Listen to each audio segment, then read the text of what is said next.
Afternoon, வணக்கம். இன்றைக்கு நாங்கள் போன கிழமை பார்த்ததில் கொஞ்சம் மிச்சம் இருக்குது. இந்த அபேண்டன் ப்ராப்பர்ட்டி நாங்கள் பார்த்தோம். இல்லை சில இல்லாட்டி சில நேரத்தில் கேள்விகள் வருகுது மாறி மாறி. அதில் பார்த்தது ஸ்டார்ட் பண்ணி போட்டு இந்த டைமில் காணாது நம்பிட்டுனா ஆனால் அப்படியே திருப்பி அதில் கொஞ்சம் இருக்கு பெருசா இல்லை. உங்களுக்கு அபேண்டன் ப்ராப்பர்ட்டி என்ன என்னென்னு தெரியும். பேங்க்ல நீங்கள் போய் சீராக்களுக்கு தெரியும். அபேண்டன் ப்ராப்பர்ட்டின்னா 10 வருஷம் ஆப்ரேட் பண்ணாமல் இருக்கிற அக்கௌண்ட்டை வந்து சென்ட்ரல் பேங்க் அந்த பேலன்ஸில் ட்ரான்ஸ்ஃபர் பண்ணுறதுன்னு உங்களுக்கு தெரியும். ஆனால் அதில் லோ வந்து என்ன மாதிரி சட்டம் சொல்லுதுன்றதை பற்றி தான் நாங்கள் புனக்கிழமை பார்த்துனாங்க. இப்போ அதில் திருப்பி இருக்கா பார்த்து கொண்டு போவோம்னா கொஞ்சம் பார்த்துனாங்க. இந்த லோவோட பார்க்க நீங்கள் இந்த கேள்வி வந்து உங்களுக்கு பேப்பரில் கேட்க நீங்கள் ஆப்ரேஷனல் அஸ்பெக்ட்ன்றதை விட கூடுதலாக வந்து நீங்கள் ஆப்ரேஷனல் அஸ்பெக்ட்ன்றதை விட கூட சட்டம் சம்பந்தமானதையும் சேர்த்து எழுதினாத்தான் உங்களுக்கு மார்க்ஸ்கள் கூட கிடைக்கும். இப்போ நாங்கள் பார்ப்போம், இந்த நோட்ஸுக்கு போவோம்.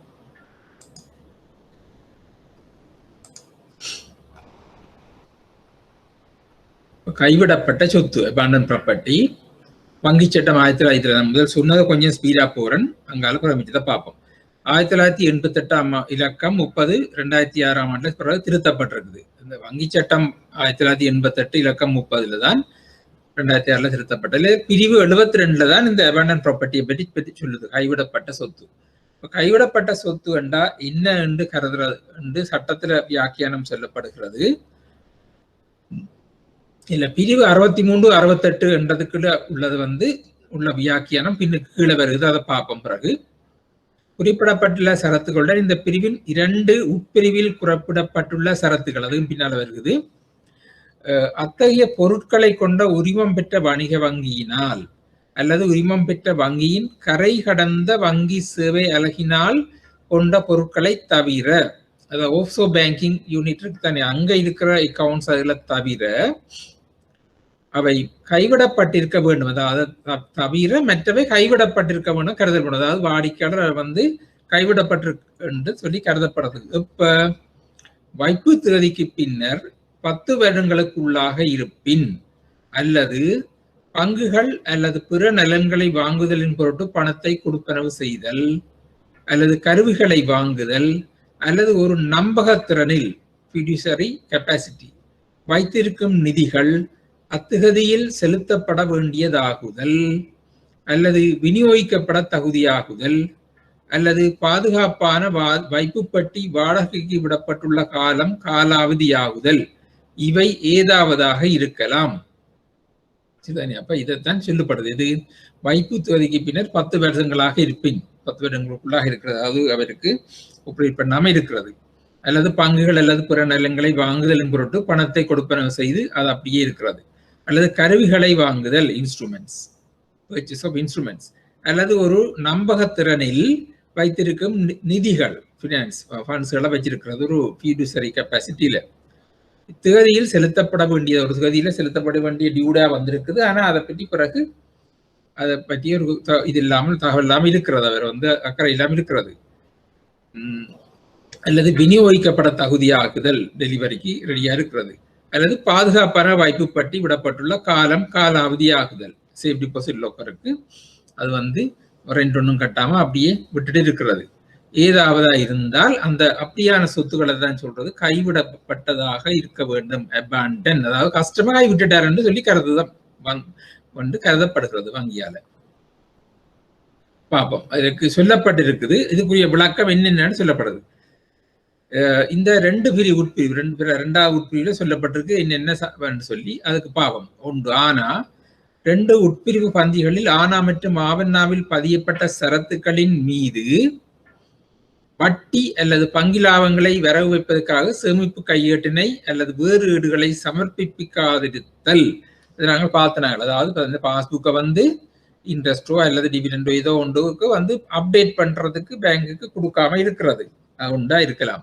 அப்டேட் பண்ண வந்து சப்மிட் பண்ணாம இருக்கலாம். அல்லது வைப்புகளையோ நிதிகளையோ அதிகரிக்கவோ அல்லது குறைக்கவோ செய்யாதிருக்கிறது. அதாவது அங்க வந்து டிபாசிட்டோ விட்ரோலோ செய்யாமல் இருக்கிறது. அடுத்தது முதல் தொகை அல்லது ஏற்றுக்கொள்ளப்பட்ட முதல் தொகை அல்லது தகுநிலையில் வைத்திருக்கும் நிதிகள் சார்பான வருமான கொடுப்பனவு அதிகரிக்கவோ குறையடையாமலோ இருத்தல். முதல் தொகை அல்லது ஏற்றுக்கொள்ளப்பட்ட முதல் தொகை அல்லது தகுநிலையில் வைத்திருக்கும் நிதிகள் சார்பான வருமான கொடுப்பனவு அதிகரிக்கவோ அல்லது குறைவடையாமலோ இருத்தல். அதாவது டிபாசிட்டோ விட்ரோவலோ இல்லாமல் இருக்கிறது அந்த கேபிட்டல். இதுல அத்தகைய பொருட்கள் தொடர்பாக உரிமம் பெற்ற வணிக வங்கியுடன் இந்த கடித போக்குவரத்தும் இல்லாமல் இருத்தல். இந்த விட்ரோவல் டிபாசிட் மட்டும் இல்லை, அல்லது பாஸ்புக் அப்டேட்டும் இல்லாம செய்யலாம், அதுவும் இல்லை. அப்படி இல்லை என்றால் ஒரு கடித போக்குவரத்து என்றாலும் வங்கியோட இருக்கணும். ஒரு சில நேரம் சேஞ்சோ பெற்ற சொல்லுவார், அல்லது பேலன்ஸ் கன்ஃபர்மேஷன் கேப்பினம், அப்படி ஏதாவது இருந்தா ஒன்றும் இல்லாமல் இருக்கிற நிலைமை இருக்கிறது. உரிமம் பெற்ற வணிக வங்கியால் அவை தொடர்பான குறிப்பானையின் சான்றுகளாக சரத்துக்கள் மீது வேறு விதமாக ஆர்வம் குறிப்பிடப்படவில்லை. இப்ப பேங்க்ல ரெக்கார்ட்ஸ்ல அந்த இது தொடர்பாக, அந்த சொத்துக்கள் தொடர்பாக வாடிக்கையாளர் இந்த அக்கறையும் காட்ட இல்லை. அப்ப இந்த 4 காரணம் சொல்லப்பட்டிருக்கு. இந்த 4 காரணமும் இருந்தால் இந்த 10 வருஷம் சொல்லப்படுதுதானே, 10 வருஷம் அல்லது இந்த குறிப்பிடப்பட்ட காலங்கள்ல கைவிடப்பட்ட சொத்தாக கருதப்படும் சொல்லி சொல்லப்படுகிறது. ரைட். இப்ப பாப்போம் பிரிவு 2 முன்னுக்கு சொன்னது தானே, அந்த பிரிவு 2 என்னன்னு சொல்லி திரும்பி இருக்க பாப்போம். 2 உட்பிரிவு 1 குறிப்பிடப்பட்டுள்ள சரத்துக்கள் பின்வருமாறு. இலங்கையில் சட்டபூர்வமான கட்டணங்கள் நீங்களாக ஏதேனும் வட்டி அல்லது பங்கிலாபத்துடன் இலங்கையில் உரிமம் பெற்ற வணிக வங்கியுடன் செய்யப்பட்ட ஏதேனும் பொது வைப்பு, அதாவது டிபாசிட், ஜெனரல் டிபாசிட், கேள்வி சேமிப்பு அல்லது முதிர்ச்சி பெற்ற கால வைப்பு, அதாவது டிமாண்ட் டிபாசிட் என்ற கரண்ட் அக்கௌண்ட், சேவிங்ஸ் அல்லது மெச்சூர்ட் ஃபிக்ஸ்ட் டிபாசிட். சரிதானே?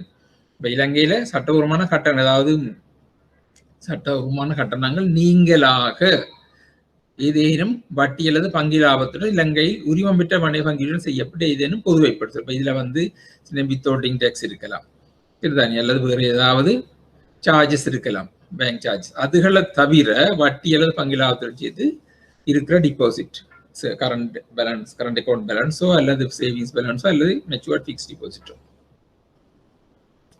பண்டம் ப்ராப்பர்ட்டிக்கு உட்படக்கூடியவை இவை.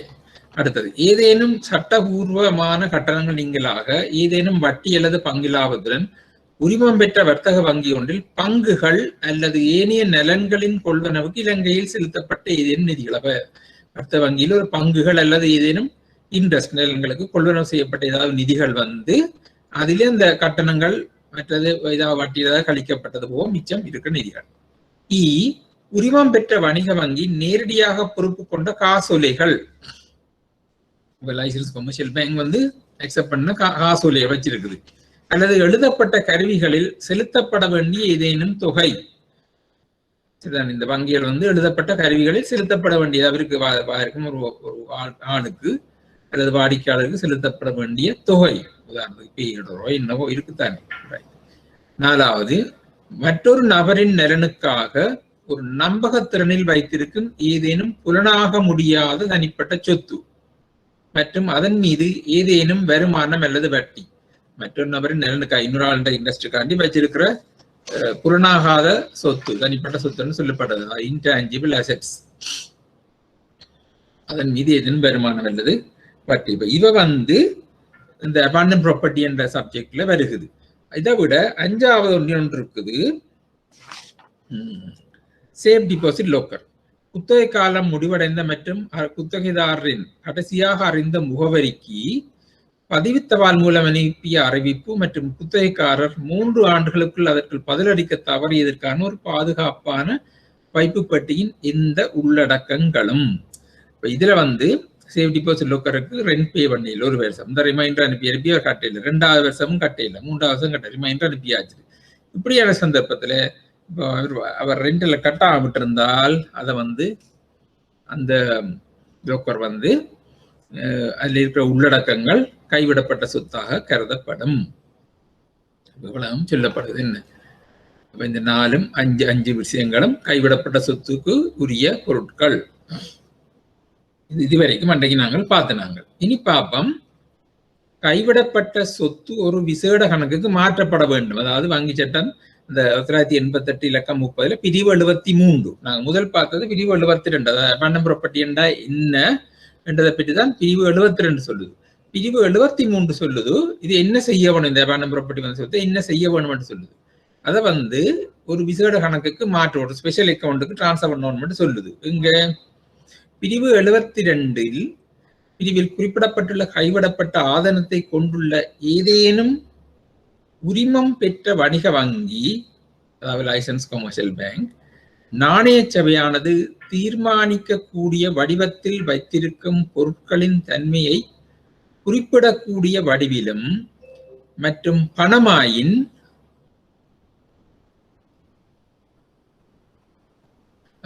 பணத்தின் அளவு என நாணய சபைக்கு அறிக்கையிட வேண்டும், மானிட்டரி போர்டுக்கு அறிவிக்கணும். அப்படி இந்த 72ஆம் பிரிவில் சொல்லப்படுது. முதலாவது குறிப்பிடப்பட்டுள்ள 73ஆம் பிரிவில் சொல்லுது. 72வது குறிப்பிடப்பட்டுள்ள கைவிடப்பட்ட ஆதனத்தை கொண்டுள்ள ஏதேனும் உரிமம் பெற்ற வணிக வங்கி நாணய சபையானது தீர்மானிக்கக்கூடிய வடிவத்தில், இந்த இதை வச்சு நாணய சபை வந்து தீர்மானிக்கணும் என்ன செய்கிறேன், தீர்மானிக்கக்கூடிய வடிவத்தில் பொருட்களின் தன்மையை குறிப்பிடக்கூடிய வடிவிலும் மற்றும் பணமாயின் பணத்தின் அளவு என நாணய சபைக்கு அறிவிக்க வேண்டும். இந்த லொக்கரண்டா இல்ல என்ன பொருள் இருக்குன்னு சொல்ல வேண்டும். இரண்டாவது, அதாவது பிரிவு 73 இரண்டாவது, வேறு ஏதேனும் சட்டத்தில் எது எவ்வாறு இருப்பினும் அறிக்கையில் குறிப்பிடப்பட்டுள்ள எல்லா பணங்களும் நாணய சபை உத்தரவிட்டால் உரிமம் பெற்ற வணிக வங்கியினால் மத்திய வங்கியின் விசேட கணக்குக்கு மாற்றப்படுதல் வேண்டும். இதுதானே. வேறு ஏதேனும் சட்டத்தில் எது எவ்வாறு, அதாவது வேறு என்ன சட்டம் என்னத்தை பற்றி சொன்னாலும் பிரச்சனை இல்லை. அங்க அந்த மத்திய வங்கி அந்த அறிக்கையில் குறிப்பிடப்பட்டுள்ள எல்லா பணங்களும் நாணய சபை உத்தரவிட்டால், மானிட்டரி போர்ட் வந்து பேங்குகளுக்கு அறிவித்தால் உரிமம் பெற்ற வணிக வங்கியினால் மத்திய வங்கியின் விசேட கணக்குக்கு மாற்றப்படுதல் வேண்டும். மேலும் அமைச்சருடனான கலந்து ஆலோசித்தலின் பின்னர் நாணய சபையினால் தீர்மானிக்கப்படக்கூடிய அத்தகைய நோக்கங்களுக்காக நாணய சபையினால் அந்நிதி பயன்படுத்தப்படலாம். மத்திய வங்கிக்கு இந்த பணம் மாற்றப்பட்ட பிறகு நிதி அமைச்சர் தான் அமைச்சர்னு சொல்றோம், நிதி அமைச்சரோட கலந்து ஆலோசித்து அந்த பணத்தை எங்க கொண்டு இன்வெஸ்ட் பண்றது, இந்த மாதிரி செலவழிக்கிறன்றது அது நாணய சபை வந்து அந்த அமைச்சரோட கலந்து ஆலோசித்த பிறகு தீர்மானிக்கலாம். பிரிவு 73 3 2 உட்பிரிவின் கீழ் வர முடியாத அறிக்கையில் உள்ள பொருட்கள் தொடர்பாக அமைச்சரினால் வகுத்துரைக்க வேண்டியவாறு அத்தகைய நடவடிக்கையாக நாணய சபையினால் அவருக்கு ஆலோசனைக்கு அனுப்ப வேண்டும்.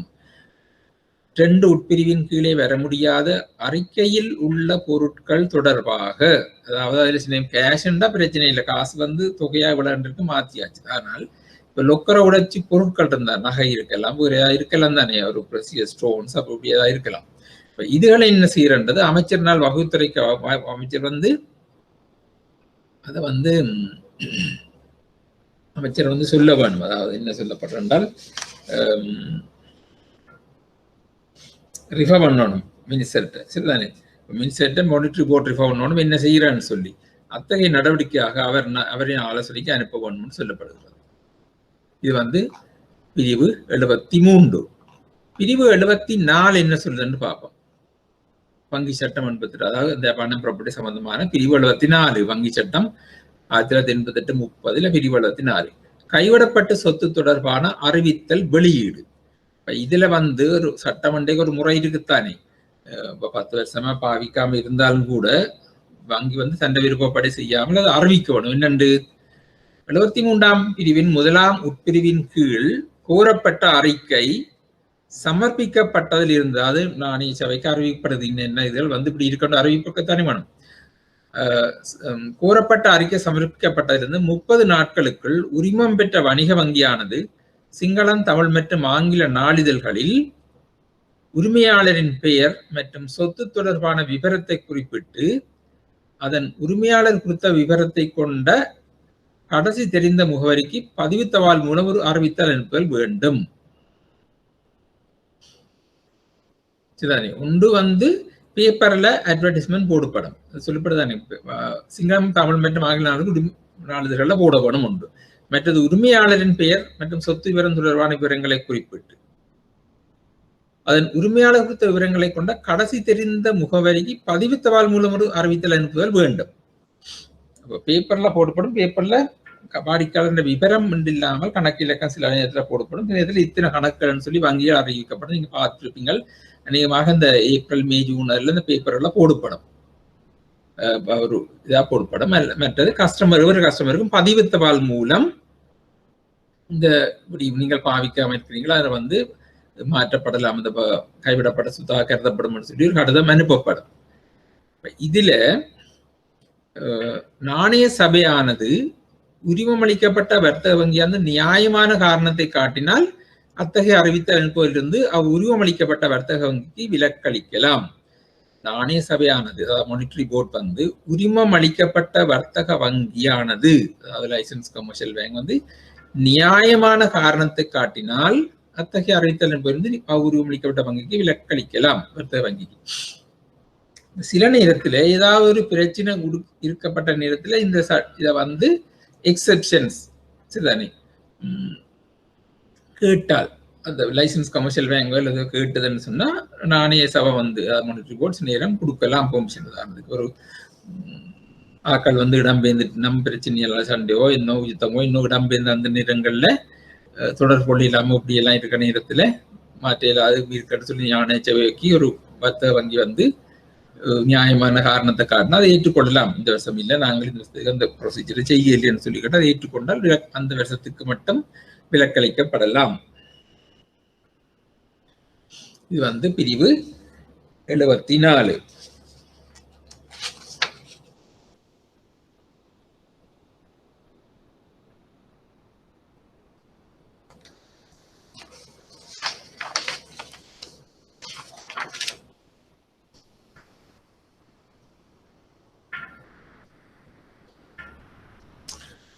அந்த சந்தர்ப்பத்தில் வந்து கமர்ஷியல் அந்த மானிட்டரி போர்டு வந்து எக்ஸாம் பண்ணும் இப்படியான இதுக்கு. இது வந்து பிரிவு 75.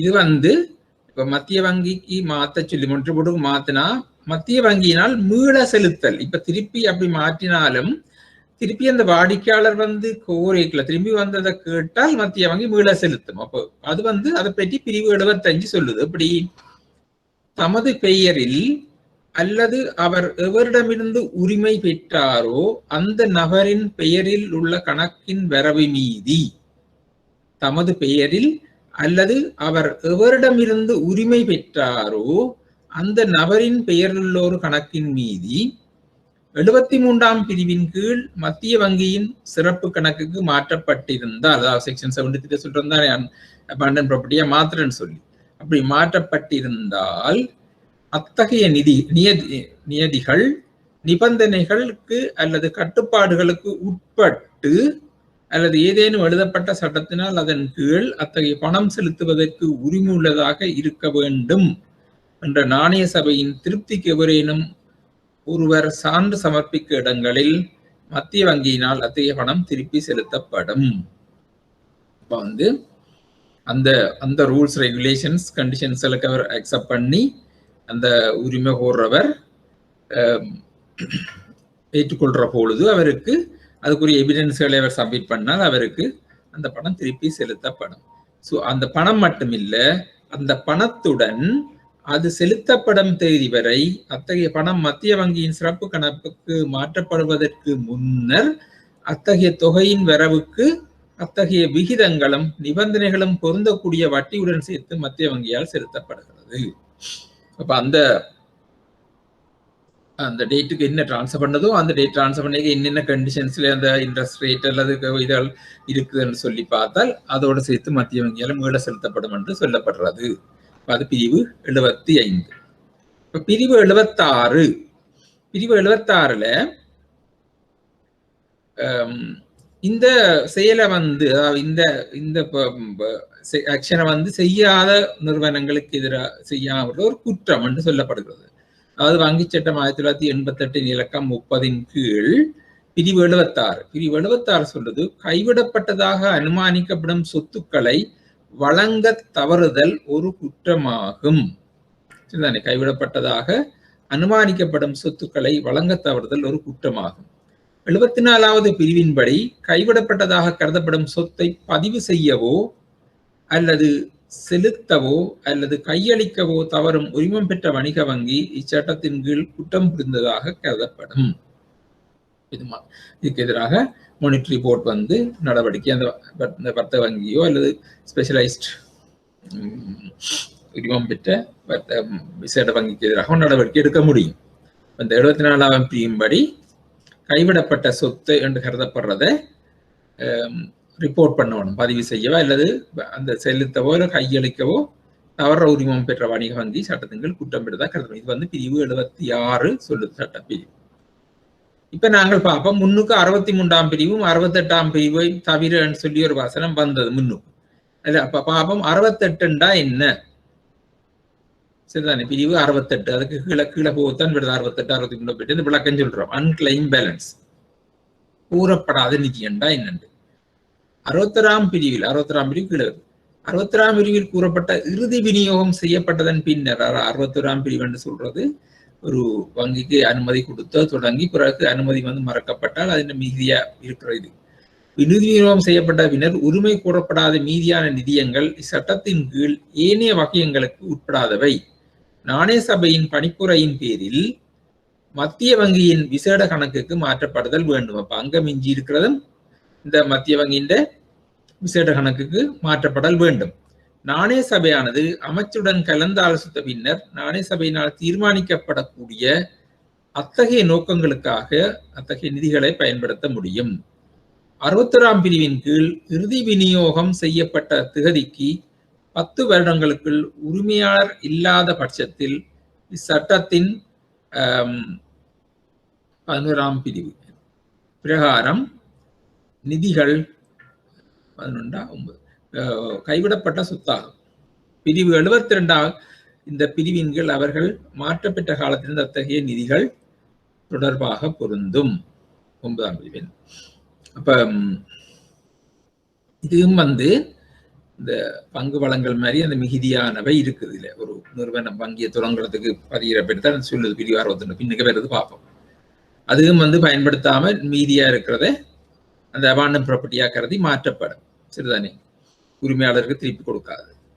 63 வந்து முன்னுக்கு பார்த்தாங்க. 63 சொல்றது பாதுகாப்பு சேஃப் டிபாசிட் லொக்கர், அதை பற்றி முன்னுக்கு காய்ச்சினாங்க. அதை பற்றி விளக்கம் தனியாக அதை பற்றியும் சொல்லுது. பாதுகாப்பு வைப்பு பெட்டிகள் சேஃப் டிபாசிட் பாக்ஸஸ் குறிப்பிட்ட திகதிக்கு முன்னர் உள்ளடக்கங்கள் அதாவது கண்டென்ஸ் மீளப்படாத ஏதேனும் உள்ள பாதுகாப்பு பெட்டி வைப்பு பெட்டி வங்கி மேற்பார்வை இயக்குனரால் பரிந்துரைக்கப்பட்ட முறையில் திறக்கப்படலாம். அதாவது banking supervision division, banking supervision division என்று இருக்குது சென்ட்ரல் பேங்க்ல. அவை வந்து சொல்லப்பட்ட முறையில வந்து திறக்கப்படலாம். குறிப்பிட்ட திகதிக்கு முன்னர் உள்ளடக்கங்கள் மீளப்பெறப்படாத ஏதேனும் உள்ள பாதுகாப்பான வைப்பு பற்றி வங்கி மீட்பாடு இயக்குனர் பரிந்துரைக்கப்படும் திறக்கப்படலாம். அதாவது சொல்லிக்க 3 வருஷத்துக்கு அவர் ஒரு கடிதங்கள் போட்டு ரிமைண்டர் போட்டு மறுபடி மறுமொழி சொல்ல இல்லை, ரெண்டையும் கட்ட இல்லை. அப்ப அவற்றை அக்ரிமெண்ட் முடிஞ்சுது, அதை வந்து உடைக்கலாம் திறக்கலாம்னு சொல்லப்படுகிறது. ஆனா அதுக்கு வழிகாட்டல் ஒன்று சொல்லப்பட்டிருக்குது வங்கி மேற்பார்வை இயக்குனர் பேங்கிங் சூப்பர்விஷன் டிவிஷனால. இது வளமையாக இது வந்து 2 அதிகாரிகளுக்கு முன்னால திறக்கிறதுன்னு சொல்லி இருக்குது. உரிமம் பெற்ற வணிக வங்கி உரிமை கோரப்படாத உள்ளடக்கங்கள் மற்றும் சொத்து எதுவும் இருப்பின் அதனை பெய்லி என்ற வகையில் வைத்திருக்கலாம். சரிதானே, அப்ப அதை வந்து லிஸ்ட் பண்ணி அதை வந்து உள்ளடக்கங்களை வந்து அந்த வங்கி வச்சிருக்கும். பெய்லின்னு சொல்றாங்க லோக்கர்ல வச்சிருக்கலாம். நாணய சபையின் பணிப்புரையின் பேரில் அனைத்து நிதிகளும் மத்திய வங்கியின் விசேட கணக்குக்கு மாற்றப்பட வேண்டும். இதுல பணம் வந்து மானிட்டரி போர்டு அதன் அறிவுரைத்தின் படி மத்திய வங்கியின் விசேட கணக்கு மாற்றப்பட வேண்டும்.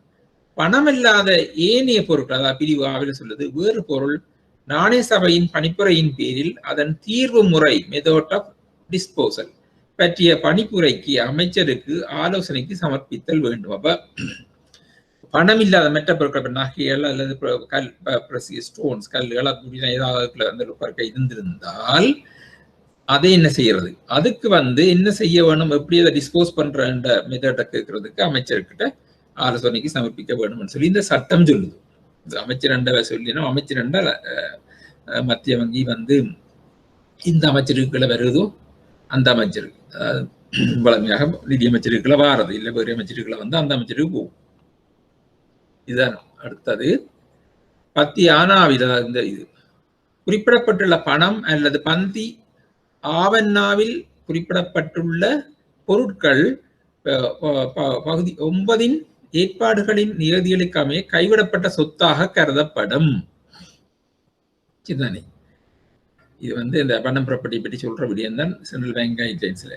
அதன் உரிமையாளருக்கு அத்தகைய பணம் அல்லது பொருட்களை வைப்பு தேதியிலிருந்து 10 ஆண்டுகளுக்கு மேலான ஒரு காலத்தில் அதில் அக்கறை இல்லை என்பது சான்றாகின்றது.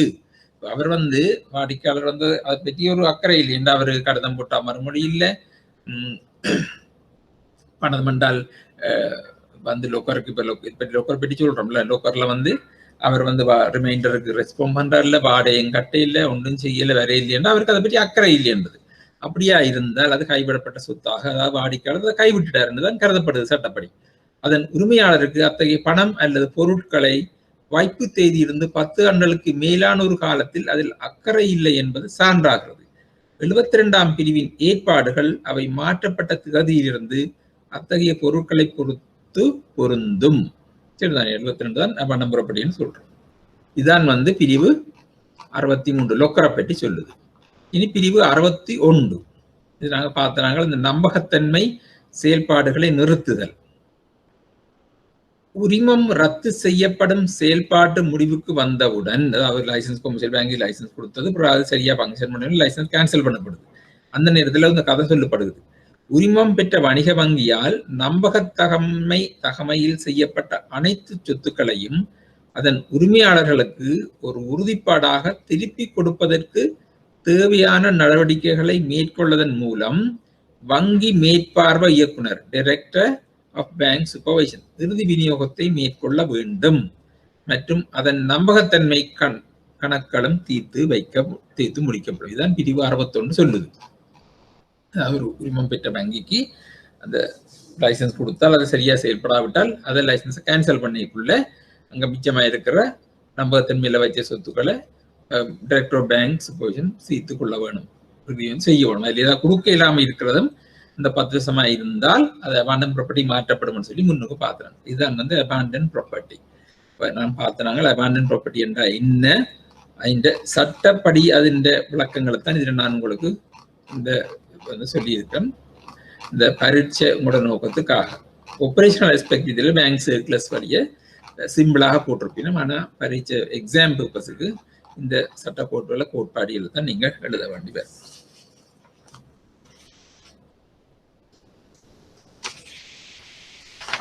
ஓகே, இப்போ நாங்கள் இன்னைக்கு படிக்க வேண்டிய பாடத்தை பற்றி பார்ப்போம்.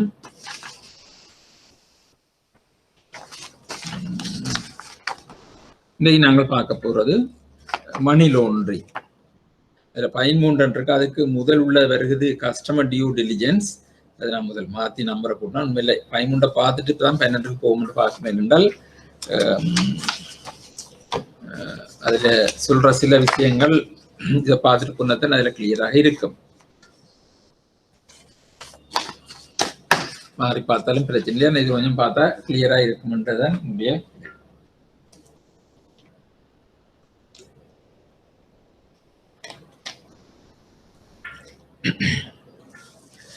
Money laundering. இது வந்து அநேகமாக நீங்கள் பேங்க்ல இருக்க உங்களுக்கு ட்ரைனிங் ப்ரோக்ராம் எல்லாம் தரப்பட்டிருக்கு. மறுபடியும் அது அவ்வளவு கஷ்டம் இல்லை. இருந்தாலும் சில ஒழுங்குமுறையில கொஸ்டின் எக்ஸாமுக்கு எழுதியக்குள்ள அதுகளுக்குரிய சரியான இதோட போக வேண்டும்.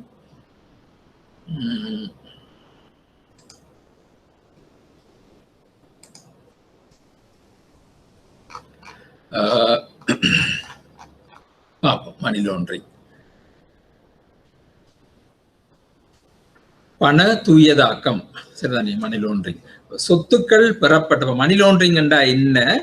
அதன் டெபினிஷன் வந்து சொத்துக்கள் பெறப்பட்ட சட்டவிரோத செயல்பாட்டை கண்டறிவதை தவிர்ப்பதற்காக சொத்துக்களின் அசல் மூலத்தை மறைக்க செயல்படும் நடைமுறை அல்லது செயல்முறை தான். இப்ப சட்டவிரோதமாக பெறப்பட்ட சொத்தை அதை கண்டறிய முடியாமல் தவிர்க்கிறதுக்காண்டி அந்த ஒரிஜினை கண்டுபிடிக்க முடியாமல் செய்யற முறை தான், மெத்தட் தான் மணி லாண்டரிங் என்று சொல்லப்படுகிறது. action or process discussing the original source of assets. அந்த முறை அதாவது சொத்துக்கள் பெறப்பட்ட சட்டவிரோத செயல்பாட்டை கண்டறிவதை தவிர்ப்பதற்காக சொத்துக்களின் அசல் மூலத்தை மறைக்க செயல்படும் நடவடிக்கை அல்லது செயல்முறைதான் பண தூயதாக்கம், மணி லாண்டரிங் சொல்லப்படும். அதன் படிமுறைகள், அதன் ஸ்டெப்ஸ் என்ன, 3 முறைகள் இருக்குது அதுல செய்கிற வழிமுறைகள். அதாவது மணி லாண்டரிங்ல செய்யற முறை ஒன்று, அழுக்கு பணத்தை சேகரிச்சு போட்டு அதை வந்த காசு என்ன செய்கிறது. இப்ப அத மணி லாண்டரிங் ஸ்டெப்ஸ் முதல் இடுதல்னு சொல்றது பிளேஸ்மெண்ட். பிளேஸ்மெண்ட் அழுக்கு பணம் நிதி அமைப்புகளில் ஒருங்கிணைக்கிறது. முதலாவது அதை சட்ட ரீதியாக குன்ற வழியை பார்க்கிறது. அதாவது அழுக்கு பணம் நிதி அமைப்புகளில் ஒருங்கிணைக்கிறது, அதை சொல்றது பிளேஸ்மெண்ட். 2வது லேயரிங், அடுக்குதல் சொல்றது லேயரிங். அது பல்வேறு கடல் கடந்த உள்ளூர் வங்கிகளுக்கு இடையில் நிதியை மாற்றுதல். இப்ப என்ன செய்யறது, ஒன்றுக்குள்ள போட்டுட்டால் அதை ஒரு பேங்க்ல இருந்து இன்னொரு பேங்க்கு மாத்துறது அல்லது இன்னொரு பேங்க்ல இருந்து இன்னொருத்துக்கு மாத்திரி இப்படி செய்யக்குள்ள அதுன்ற அந்த மூலம் கண்டுபிடிக்க முடியாமல் அங்கே மாத்தி சோர்ஸ் ஆஃப் அந்த ஃபண்ட்ஸின் சோர்ஸை கண்டுபிடிக்க முடியாமல் செய்யறதுதான் லேயரிங். பிறகு இன்டகிரேஷன், ஒருங்கிணைத்தல் அல்லது ஊடுருவது. சரியா, சட்டமுறையான அமைப்புகள் ஊடுருவது. எப்படி ஆடம்பர சொத்துக்கள் கொள்வனவு, சரிதானே, லக்ஸரி அசெட்ஸ் பர்ச்சேஸ் பண்றது. நிதி முதலீடுகள், இன்வெஸ்ட்மெண்ட்ஸ், வணிக தொழில்துறை முதலீடுகள், கமர்ஷியல் இண்டஸ்ட்ரி இதழ் கொண்டு இன்வெஸ்ட் பண்றது. அப்ப இப்படி செய்துட்டால் கடைசியில் அது அதன் மூலத்தை கண்டுபிடிக்கலாம் போகும். அப்ப 3 படிமுறை இருக்குது. ஒன்று பிளேஸ்மெண்ட் இடுதல், லேயரிங் அடுக்குதல், 3வது இன்டகிரேஷன். அப்ப பண தூயாக்கள் படிமுறை எதுன்னு கேட்டா இந்த 3 எழுதணும். அடுத்தது பார்ப்போம் பயங்கரவாத நிதியிடல். மணி லாண்டரிங்க நான் ஷார்ட் இன்ஃபார்மா சில இடங்கள் அங்கால எம்எல் என்று பாவிக்கிறோம், இங்கிலீஷ்ல எம்எல் என்று. இந்த ஒரு நோட்ஸ்ல கொஞ்சம் வெறும் அளவு தமிழ்ல சரியா போட்டுன்னு வந்திருக்கேன். அடுத்தது பயங்கரவாத நிதியிடல், டிஎஃப், டெரரிசம் பினான்சிங். டிஎஃப் பயங்கரவாதம். அதுக்குரிய டெபினிஷன் என்னென்றால் பயங்கரவாதம் மற்றும் பயங்கரவாத நிதியுடன் இணைக்கப்பட்ட அல்லது தொடர்புடைய எந்த ஒரு நபருடனும் ஈடுபாடு.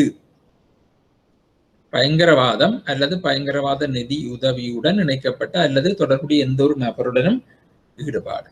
முறையான அல்லது சட்டவிரோத ஆதாரங்களால் பயங்கரவாத நடவடிக்கைகளுக்கு நிதி அளித்தல். முறையான ஃபார்மல், சரிதானே, முறையான அல்லது லெஜிட்டிமேட் சொல்றது, முறையான அல்லது சட்டவிரோத ஆதாரங்களால் பயங்கரவாத நடவடிக்கை நிதி அளித்தல். லெஜிட்டிமேட் ஓ இல்லெஜிட்டிமேட் சோர்சஸ் சொல்றது, ஃபண்டிங். இதுதான் பயங்கரவாதத்துக்கு நிதியிடல் 1, 2. இப்ப நிதி அளிக்கிறது எப்படி? பயங்கரவாத நிதியிடல் முறைகளும் அந்த முதல் மணி லாண்டரிங் மேல்தான் சேகரித்தல், அதாவது பணத்தை சேகரிக்கிறது, பிறகு மாற்றுறது டிரான்ஸ்ஃபர், கலெக்ஷன், டிரான்ஸ்ஃபர், யூஸ், பாவித்தல். கலெக்ஷன், டிரான்ஸ்ஃபர், யூஸ், 3 படிமுறைகள். இப்ப இதுல அடுத்தது பார்ப்போம். இதனால பினான்சியல் டிரான்சாக்ஷன் டாஸ்க் ஃபோர்ஸ் என்று போட்டு கிடக்கு, FATF, நிதி நடவடிக்கை பணிக்குழு. நிதி நடவடிக்கை பணிக்குழு. இதில் திருப்பி அங்கே பின்னுக்கு வரும். அதுல இந்த முறை தமிழ்லையும் போட்டு இங்கிலீஷையும் போட்டுக்கணும். சொல்லுவாள் உங்களுக்கு ஞாபகம் பெறும். திருப்பி வந்தால் எக்ஸாம்பிள் ஞாபகம் இருக்கும். FATF 1989 பாரிஸில் நடைபெற்ற G7 உச்சி மாநாட்டில் நிறுவப்பட்டது. பினான்சியல் டிரான்சாக்ஷன் டாஸ்க் ஃபோர்ஸ் நிறுவப்பட்டது. பயங்கரவாத நிதியிடல் மற்றும் பணம் தூயதாக்கலை எதிர்த்து தேசிய மற்றும் சர்வதேச மட்டங்களில் கொள்கைகளை அபிவிருத்தி செய்வதும் மேம்படுத்துவதும் நோக்கம். அப்ப இந்த பினான்சியல் டிரான்சாக்ஷன் டாஸ்க் ஃபோர்ஸ் நோக்கம் பயங்கரவாத நிதியிடல் TF, பண தூயதாக்கலை எதிர்த்து தேசிய மற்றும் சர்வதேச மட்டங்களில் கொள்கைகளை அபிவிருத்தி செய்வதும் மேம்படுத்துவது. 1989 பண தூயதாக்கம் தொடர்பான 40 பரிந்துரைகளையும் 2001 பயங்கரவாத நிதியிடல் குறித்த 9 பரிந்துரைகளையும் அறிமுகப்படுத்தியிருக்கு. அப்ப இது 1980 இந்த நிதி நடவடிக்கை பணிக்குழு FATF 40 பரிந்துரைகளை செய்திருக்கு பண தூயதாக்கம்.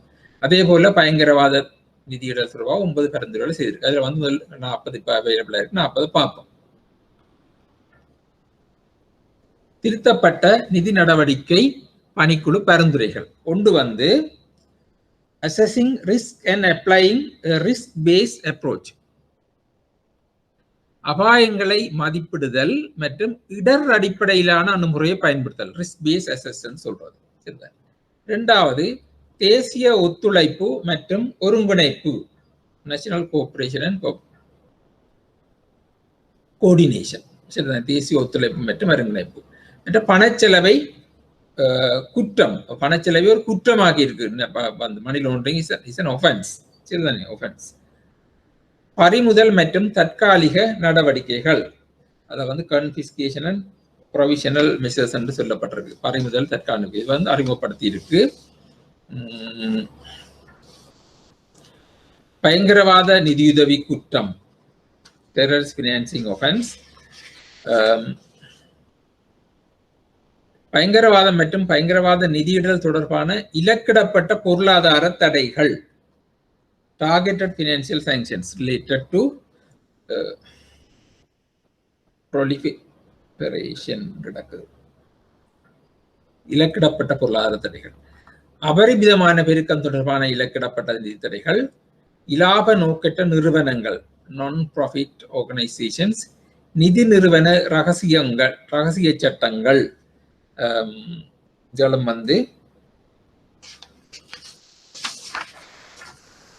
ஃபினான்சியல் இன்ஸ்டிடியூஷன் சீக்ரசி லோஸ், நிதி நிறுவனங்கள் ரகசியமான சட்டங்களை வைத்திருப்பினும் அதுகளை பற்றியும் அறிகிறது. வாடிக்கையாளர் பற்றிய விழிப்புணர்வு, கஸ்டமர் டியூ டெலிஜென்ஸ், இதை வேறையா இன்ட்ரடியூஸ் பண்ணிட்டு பார்ப்போம். பதிவுகளை பேணுதல், ரெக்கார்ட்ஸ் மெயின்டெனன்ஸ், ரெக்கார்ட் கீப்பிங். அரசியல் ரீதியாக வெளிப்படுத்தப்படும் நபர்கள், பெப் என்று பார்த்திருப்பீங்க, பொலிட்டிக்கலி எக்ஸ்போஸ்ட் பர்சன்ஸ். மற்றது தொடர்பாடல் வங்கியல், கொரஸ்பாண்டன்ஸ் பேங்கிங்.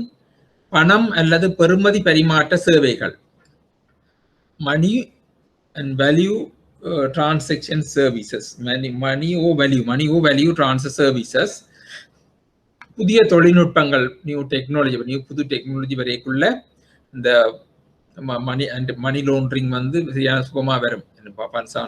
டெக்னாலஜி டிரான்ஸ்ஃபர் அதை எப்படி கண்ட்ரோல் பண்ற, மானிட்டர் பண்றது. தந்தி தொடர்பு மாற்றங்கள், வயா டிரான்ஸ்ஃபர்ஸ். மூன்றாம் தரப்பினர் மீதான நம்பிக்கை, ரிலையன்ஸ் ஆன் தேர்ட் பார்ட்டிஸ். உள்ளக கட்டுப்பாடுகள் மற்றும் வெளிநாட்டு கிளைகள், துணை நிறுவனங்கள், internal controls on and foreign branches and subsidiaries. ஒரு நிறுவனம் வங்கிகளோ இல்லை என்னென்றாலும் நிறுவனம் என்றா foreign branches இருக்கும், subsidiaries இருக்கும், அதுகளை எப்படி கண்ட்ரோல் பண்றது. அதிக ஆபத்துள்ள நாடுகள் என்று பார்க்க சில கண்ட்ரிகள் தெரியும் உங்களுக்கு, ரிஸ்க் கண்ட்ரிஸ் என்று இருக்கு. சரிதான, சில நாடுகள் எங்களுக்கே தெரியும், போதவஸ்து மெயின் பிசினஸா இருக்கும். சில அப்படியான சில நாடுகளுக்கு ஆயுத கடத்தல், ஆட்கடத்தல், இது அப்படியெல்லாம் இருக்குது. சந்தேகத்துக்கிடமான பரிவித்தனையை அறிவித்தல், reporting of suspicious transaction, STR தெரியும். தகவல் கசிய விடுதல் மற்றும் ரகசியத்தன்மை, டிப்பிங் ஆஃப் அண்ட் கன்ஃபிடென்ஷியாலிட்டி. நியமிக்கப்பட்ட நிதியல்லா வியாபாரம் மற்றும் புலமைசார் வாடிக்கையாளர் உரிய விழிப்புணர்வு, இதை மெட்டீரியல் நாங்கள் பார்ப்போம், டீப்பா பார்ப்போம். இதில் கொஞ்சம் DNFEB, நியமிக்கப்பட்ட டிசிக்னேட்டட் நான்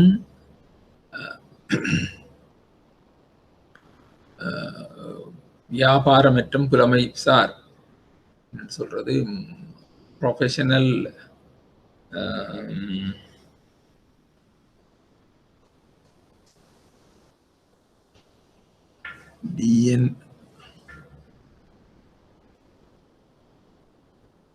விளக்கம் வருது, ஞாபகம் இல்லை, அங்கே வருது பார்ப்போம்.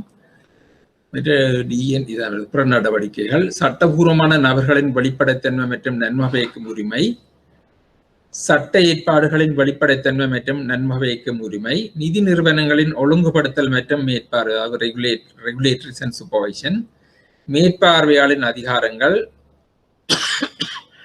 அதேதான் பிரச்சனை திரும்ப வருது. DNFEB-களை ஒழுங்குபடுத்தல் மற்றும் மேற்பார்வை செய்தல்,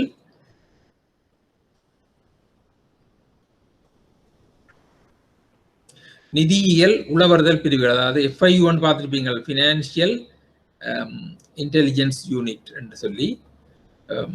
சட்ட அமலாக்க மற்றும் விசாரணை அதிகாரிகளின் பொறுப்புகள், சட்ட அமலாக்கம் மற்றும் விசாரணை அதிகாரங்கள், இது வந்து பொறுப்புகள், இது அதிகாரங்கள். மற்ற பண கூரியஸ், மணி கூரியஸ், புள்ளிவரம் ஸ்டாட்டிஸ்டிக்ஸ், வழிகாட்டுதல் மற்றும் கருத்தறிதல், தடை செய்யப்பட்ட அமைப்பில் இல்லாமல் இருப்பது சாங்ஷன்ஸ் சொல்லி இப்போ சில ஒரு லிஸ்ட் ஒன்று வந்தொன்றுக்கும் முன்னெடுகள் உங்களுக்கு தெரியும் இன்னென்ன அமைப்புகள் தடை செய்யப்பட்டிருக்கின்ற. அப்போ அந்த ஒரு கணக்கு திறக்க செய்ய அந்த அமைப்பில் இல்லாமல் இருக்கிறத வந்து பார்த்து தான் திறந்து எடுக்க வேணும். அப்போ அது வந்து இல்லாதான் அப்ரூவல் எடுக்கலாம் கணக்கு திறக்கிறதுக்கு. சர்வதேச சாதனங்கள், இன்டர்நேஷனல் இன்ஸ்ட்ருமெண்ட்ஸ், பரஸ்பர சட்ட உதவி வந்து மியூச்சுவல் லீகல் அசிஸ்டன்ஸ் வெளிநாடுகள் அதில் இது சம்பந்தமாக உதவிகள் பெறலாம். பரஸ்பர சட்ட உதவி, முடக்கம் மற்றும் பறிமுதல், legal assistance, freezing and confiscation சொல்றது. சர்வதேச சொந்த நாட்டிடம் ஒப்படைத்தல், எக்ஸ்ட்ரடிஷன், இது நாடு கடத்தலுக்கு தானே சில இதுகளுக்கு நாடுகளுக்கு இடையில ஒப்பந்தங்கள் இருக்கும், அதன்படி நாடு கடத்தலாம். சர்வதேச ஒத்துழைப்பின் பிற வடிவங்கள், other forms of international cooperation. அப்ப இப்படியான 40 வந்து அந்த நிதி நடவடிக்கை பணிக்குழுவின் பரிந்துரைகளை 40 இருக்குது. இதை தெரிஞ்சு வச்சுக்கொண்டீங்கன்னா கொஞ்சம் தெரிஞ்சுருந்தா இதாக எழுதலாம். இதுல சிலதுகளை வந்து நாங்கள் அடுத்த செஷன்லையும் டீப்பா பார்ப்போம். இலங்கையில் சட்ட கட்டமைப்பு, இலங்கையில வந்து இந்த பணதுவிதாக்கள் தொடர்பாக என்ன செய்திருக்குன்னு நாங்க பார்க்கலாம். அப்படி என்றால் பயங்கரவாத நிதியுதவியை அடக்குவதற்கான மாநாடு 2005ஆம் ஆண்டு இலக்கம் 25ஆம் இலக்க சட்டத்தை பாஸ் பண்ணி இருக்குது. The Convention of Suppression of Terrorist Financing Act number 25 of 2005 சரிதானே, அது பாஸ் பண்ணிக்கிறது. The Convention of Suppression of Terrorist Financing Act, அதாவது CSTF என்று சொல்லியிருக்கு. மற்ற பண மோசடி தடுப்பு சட்டம் 2006ஆம் ஆண்டு இலக்கம் 5 PMLA, Prevention of Money Laundering Act, அதை பாஸ் பண்ணி இருக்குது. அதே மாதிரி 2006ஆம் ஆண்டின் 6ஆம் இலக்க நிதி பரிவர்த்தனை அறிக்கை சட்டம் FTRE, Financial Transaction Reporting Act, அது 2006ஆம் ஆண்டுல பாஸ் பண்ணியிருக்கு 6ஆம் இலக்க சட்டம். மற்ற பயங்கரவாத நிதியுதவியை அடக்குவதற்கான மாநாட்டு திருத்த சட்டம் இலக்கம் 41 2011, The Convention of the Suppression of Terrorist Financing Act சரிதானே.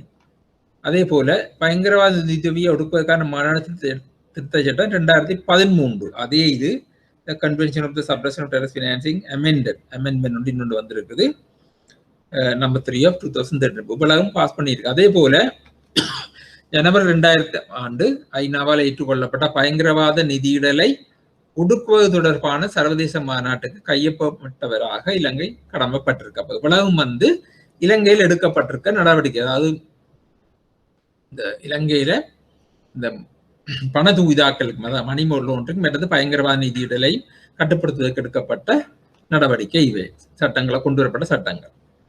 அடுத்தது பாவம் பயங்கரவாதத்துக்கு நிதியிடல், டெரரிஸ்ட் பினான்சிங். இதுக்கு பயங்கரவாதத்துக்கு நிதியிடல் என்றதுக்கு ஒரு டெபினிஷனா வருகிறது, கொஞ்சம் குழப்பம் மாதிரி.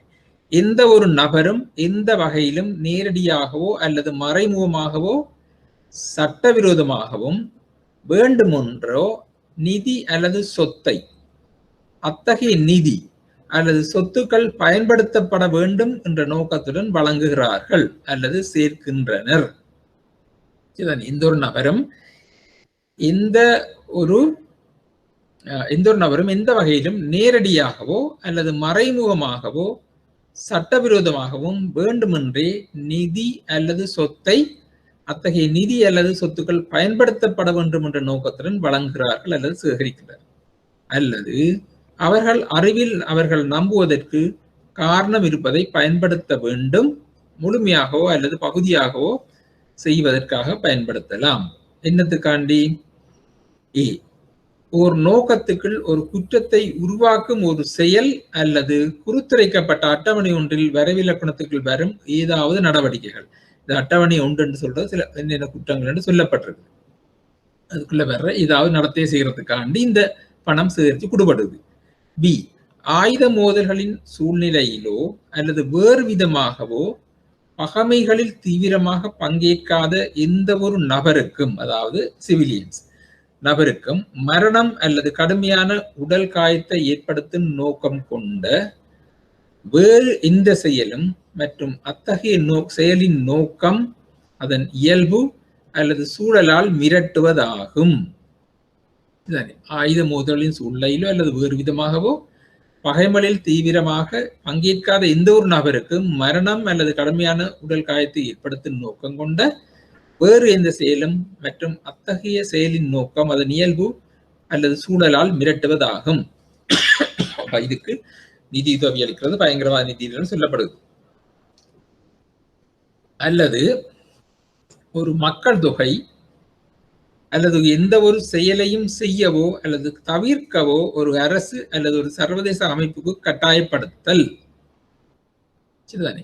அல்லது ஒரு மக்கள் தொகை அல்லது எந்த ஒரு செயலையும் செய்யவோ அல்லது தவிர்க்கவோ ஒரு அரசு அல்லது சர்வதேச அமைப்புக்கு கட்டாயப்படுத்தல் அல்லது எந்த ஒரு பயங்கரவாத செயலும். இப்ப இதுகளுக்கு இந்த 3 ABCல சொல்லப்பட்ட 3க்கு ஏதாவது நிதி அளிக்கிறது பயங்கரவாத நிதியிடல். ஒரு பயங்கரவாத செயல் ஒரு பயங்கரவாதி அல்லது பயங்கரவாதிகள் அல்லது ஒரு பயங்கரவாத அமைப்புக்கு நிதியளித்த குற்றத்துக்காக பயங்கரவாத நிதியுதவியை அடக்குவதற்கான மாநாடு திருத்த சட்டம் 41/2011 பிரிவு 3 நாங்கள் மேல பார்த்திருக்கிறோம். இதன் கீழ் குற்றவாளி ஆகலாம். அப்ப இதுக்குள்ள இந்த சொல்லப்பட்ட இந்த நோக்கத்துக்காக யாராவது நிதியுதவி அளித்திருந்தால் அது இந்த சட்டத்துக்கு கீழே குற்றவாளி ஆகலாம் என்று சொல்லப்படுது. இது பயங்கரவாத நிதியுதவி அடக்குவதற்கான மாநாடு திருத்த சட்டம் 41/2012 பிரிவு 3 கீழ்.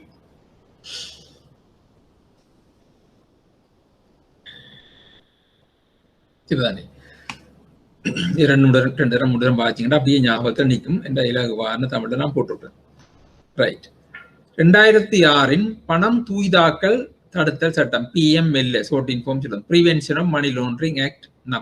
5 பணம் தூய்தாக்கல் குற்றவியல் குற்றம் ஆகின்றது. பணம் தூய்தாக்கல் என்று சொல்றது ஒரு கிரிமினல் லோ. சரிதானே? கிரிமினல் லோ, அதுக்குள்ள கிரிமினல் லோவா தான் கருதப்படுகிறது.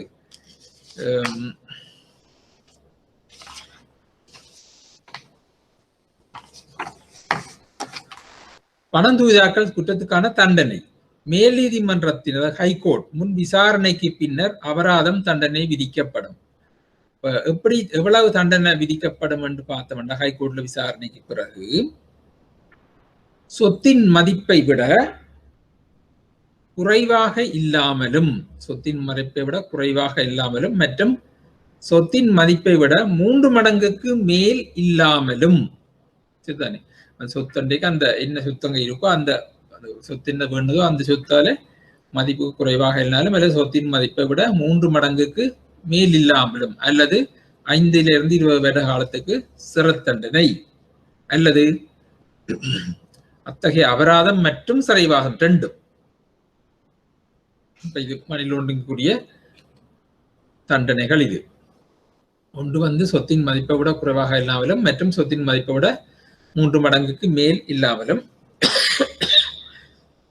அல்லது 5 to 20 வருட கால சிறை தண்டனை அல்லது 2 அபராதம் சிறை தண்டனை 2. சாரி கொஞ்சம் கூட.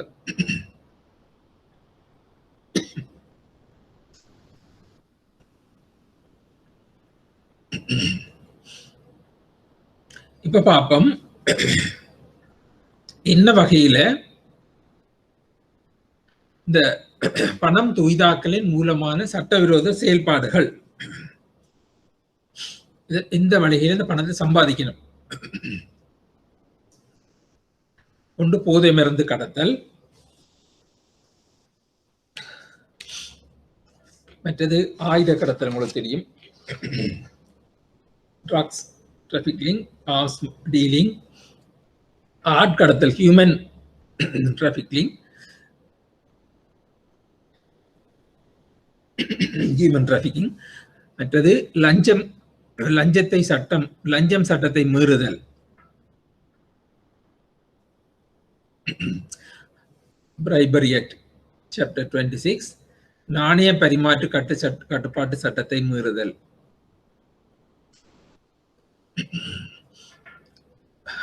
foreign exchange control act என்றது தானே. அதை வந்து மற்ற பிரமிட் திட்டங்கள் போன்ற தடை செய்யப்பட்ட திட்டங்களை நடத்துதல். இப்போ பிரமிட் திட்டங்கள், பிரமிட் உங்களுக்கு தெரியும், சில பேர் அதை செய்து கொண்டே இருந்தது. பிறகு சென்ட்ரல் பேங்க் வந்து திரும்ப திரும்ப மக்களுக்கு அவேர்னஸ் ப்ரோக்ராம் நடத்தி கொண்டது. இது மேலே ஒரு ஏமாற்று வேலை நடந்துட்டு இருந்தது. அடிக்கடி சில பேர் சொல்றது, நீங்க 10 பேரை சேர்த்து தந்தால் உங்களுக்கு இவ்வளவு காசு ஆக்கள் சேர்க்க கூடிக்கொண்டு வர மாட்டது. ஒரு பிரமிட் மாதிரி திட்டங்கள் சேர்ந்து கொண்டு இருந்தது. அது ரகசியமா நடந்து இப்போ கொஞ்ச நாள் இல்லாம இருந்து திருப்பி வந்து வேறு விதம் வடிவங்கள்ல வந்து கொண்டிருக்கிறது. இதுவும் வந்து உண்மையா அந்த சேர்த்தால் அப்படியே மறைஞ்சிடுவார். பிறகு அவருக்கு நிறைய காசு வந்துடும். கடைசியில போகிக்க நியாயமான ஆட்கள் மாற்றப்படுவார்கள். சுங்க கட்டளை சட்டத்தை மீறுதல், கஸ்டம்ஸ் ஆர்டினன்ஸ். கலால் சட்டத்தை மீறுதல், எக்ஸைஸ் ஆர்டினன்ஸ். 2006ஆம் ஆண்டின் 30ஆம் இலக்க கொடுப்பனவு சாதனங்கள் மோசடி சட்டத்தின் கீழ் மீறுதல், கொடுப்பனவு payments instruments violation of Payment Devices Fraud Act number 30, Payment Devices Act number 30 of 2006. அடுத்தது 1980 இலக்கம் 47 தேசிய சுற்றுச்சூழல் சட்டத்தின் கீழ் மீறல், நேஷனல் என்விரான்மெண்ட் ஆக்ட் என்று இருக்குது. இதெல்லாம் வந்து பண மோசடி நடக்கிற சில தடை செய்யப்பட்ட இதில் வந்து சுற்றுச்சூழலை நாசம் பண்ணி விற்கிறதுகளும் இருக்கிறது. அதுகள் வந்து அதில் வர பணங்கள் வந்து சட்டவிரோதமாக சம்பாதிக்கப்பட்ட பணங்கள், பணம் தூய்தாக்களுக்கு வரக்கூடியது. நாடு கடந்த ஒழுங்கமைக்கப்பட்ட குற்றங்கள், கடன் அட்டை மோசடிகள், கணனி மற்றும் இணையம் தொடர்பான குற்றங்கள், நாடு கடந்த ஒழுங்கமைக்கப்பட்ட குற்றங்கள், கடன் அட்டை மோசடி, கிரெடிட் கார்டு மோசடி, மற்ற கணனி இணையம். இப்போ நேற்று முந்தாலும் பார்த்தேன், வவுனியாவில் ஒரு ஆளுக்கு 100 கோடி பணமோ இன்னொன்னு சொல்லி மாற்றிச்சு, ஆக்களை பிடிச்சிருக்குது. இது போன்ற குற்றங்கள் இதெல்லாம் ஆக்கள் இலகுவாக அம்புறது. இந்த உழைக்கிற பணத்தை கொண்டே இந்த ஏமாற்றி இருக்கிற பணத்தை கொண்டு வர வழிகள் வந்து மணி லாண்டரிங்குள்ள வருகுது, குற்றத்துக்குள்ள வருகுது. குழந்தைகளுக்கு எதிரான குற்றங்கள்,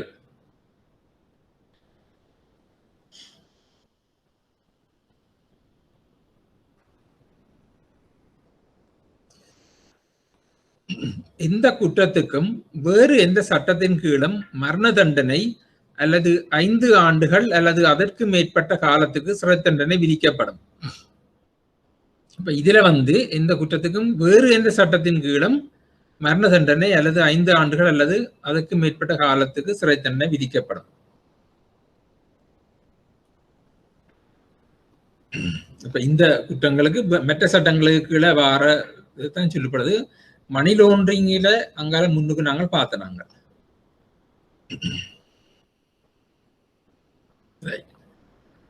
அடுத்த சட்டத்தை பார்ப்போம். 2006ஆம் ஆண்டின் 6ஆம் இலக்க நிதி பரிவர்த்தனை அறிக்கை சட்டம், FTRA, Financial Transaction Reporting Act. இப்ப நாங்கள் இந்த மணி லாண்டரிங் வந்து எடுத்த சட்டங்கள் சுருக்கமான செயல்பாடுகளை பார்க்கிறோம். எடுக்கப்பட்ட சட்டங்களின் என்ன, அதிண்ட செயல்பாடு என்ன, അതിന്റെ சட்டங்களின்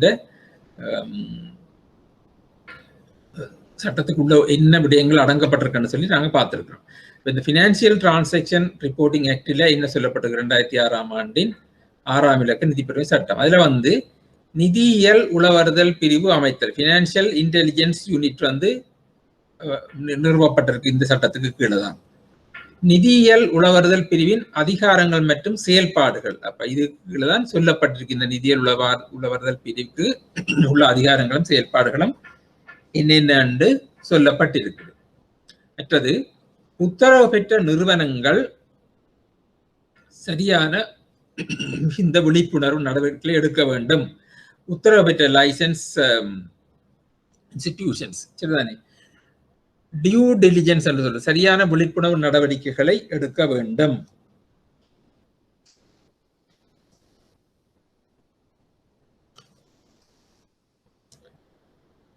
mandated organizations to conduct due diligence measures, அதை பற்றி கொண்டுபட்டிருக்கு.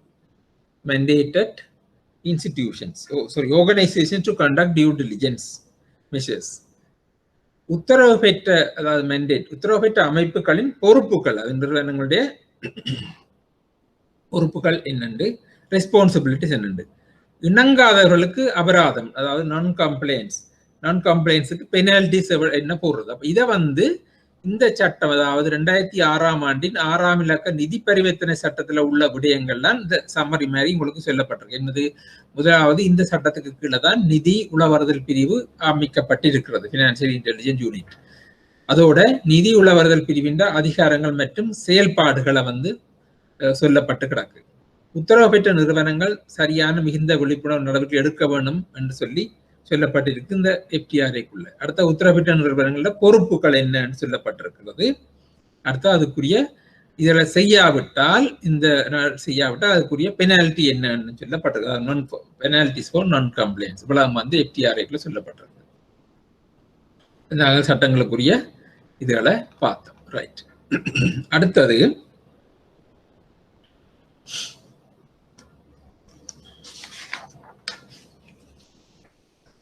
நிதி பரிவர்த்தனை அறிக்கை சட்டம் கீழ் உத்தரவு பெற்ற நிறுவனங்கள். அப்ப இந்த பினான்சியல் டிரான்சாக்ஷன் ரிப்போர்ட்டிங் ஆக்ட் கீழே அந்த சர்க்குலருக்கு தான் சட்டம் செல்வாக்கு செலுத்தக்கூடிய நிறுவனங்கள் என்ன அந்த சட்டத்தை அமுல்படுத்தக்கூடிய நிறுவனங்கள். ஒன்று நிதி வியாபார வங்கிகள்,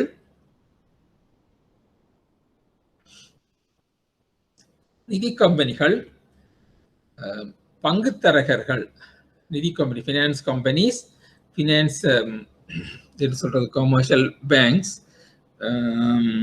அல்லது finance business banks, financial institutions, finance companies, stock brokers, பங்குத்தரகர்கள், ஸ்டாக் புரோக்கர்ஸ், இன்சூரன்ஸ், நாணய மாற்றுகள், அதாவது என்ன சொல்றது மணி சேஞ்சஸ். சரிதானே? இப்போ முதலாவது வருது ஒரு குரூப்ல financial institutions, banks, finance companies, stock brokers, insurance companies, and money changes. அடுத்தது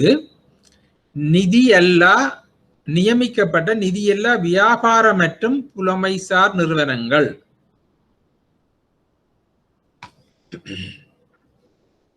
அதுதான் பார்த்தோம். DNBFB நியமிக்கப்பட்ட நிதியல்லா வியாபார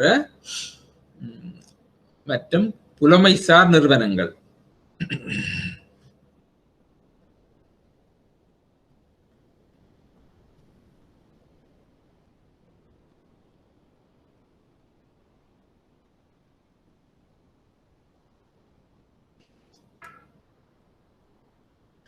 இதுக்குள்ள வரப்படுற இந்த கேட்டகரிக்குள்ள வர நிறுவனங்கள் இந்த சட்டத்தரணிகள், கணக்காளர்கள், அக்கவுண்டன்ஸ், கசினோ நடத்துறவர்கள், சொத்து விற்பனை முகவர்கள், டீலர்ஸ், ஏஜென்ட்ஸ் டீலர்ஸ், சொத்து விற்பனை முகவர்கள், மற்றது பெருமதி மிக்க உலோக விற்பனை முகவர்கள், டீலர், இந்த பிரசியஸ் ஸ்டோன்ஸ் விற்கிற முகவர்கள், டீலர்ஸ் வருகிற இவை இந்த கேட்டகரிக்கையும் வரையும்.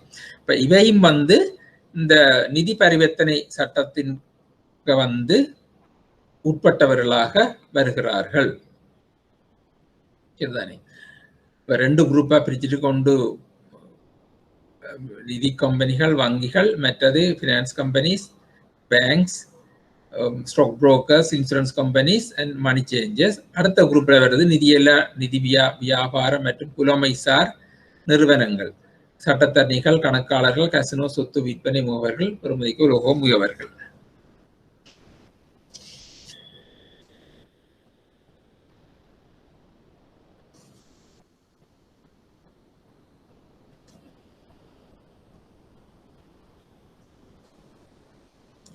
இப்ப பார்ப்போம். அடுத்ததாக நிதி பரிவர்த்தனை அறிக்கை சட்டம் 15. இந்த சட்டத்திலே அவர் சில செக்ஷன்ஸ்ல பார்ப்போம். அவர் செக்ஷன்ஸுக்குள்ள அந்த செக்ஷன்ஸ்ல வர சில செயற்பாடுகள். நிதி பரிவர்த்தனை சட்டம் பிரிவு 15 நிதியியல் உளவறிதல் பிரிவின் செயல்பாடுகள், அதாவது FIU, ஃபினான்சியல் இன்டெலிஜென்ஸ் யூனிட், நிதியியல் உளவறுதல் பிரிவு. நிதி புலனாய்வு பிரிவு போட்டா நான் கேள்வி பேப்பர்ல போட்டிருக்கேன். நிதியியல் உளவறுதல் பிரிவு, நிதி உளவறிதல் பிரிவு நானும் எல்லா இடம் மாற்றி வச்சிருக்கேன். அதுக்கு மாதிரி தந்திருக்கு. ஓகே. சட்டத்தில் வரையறுக்கப்பட்டுள்ளபடி நிதி பரிவர்த்தனைகள் மற்றும் சட்டவிரோத நடவடிக்கைகள் தொடர்பான தகவல்களை சேகரித்தல் மற்றும் பெறுதல். அப்ப இந்த FIU முக்கியமான செயல்பாடு சட்டத்தில் வரையறுக்கப்பட்டுள்ளபடி நிதி பரிவர்த்தனைகள் மற்றும்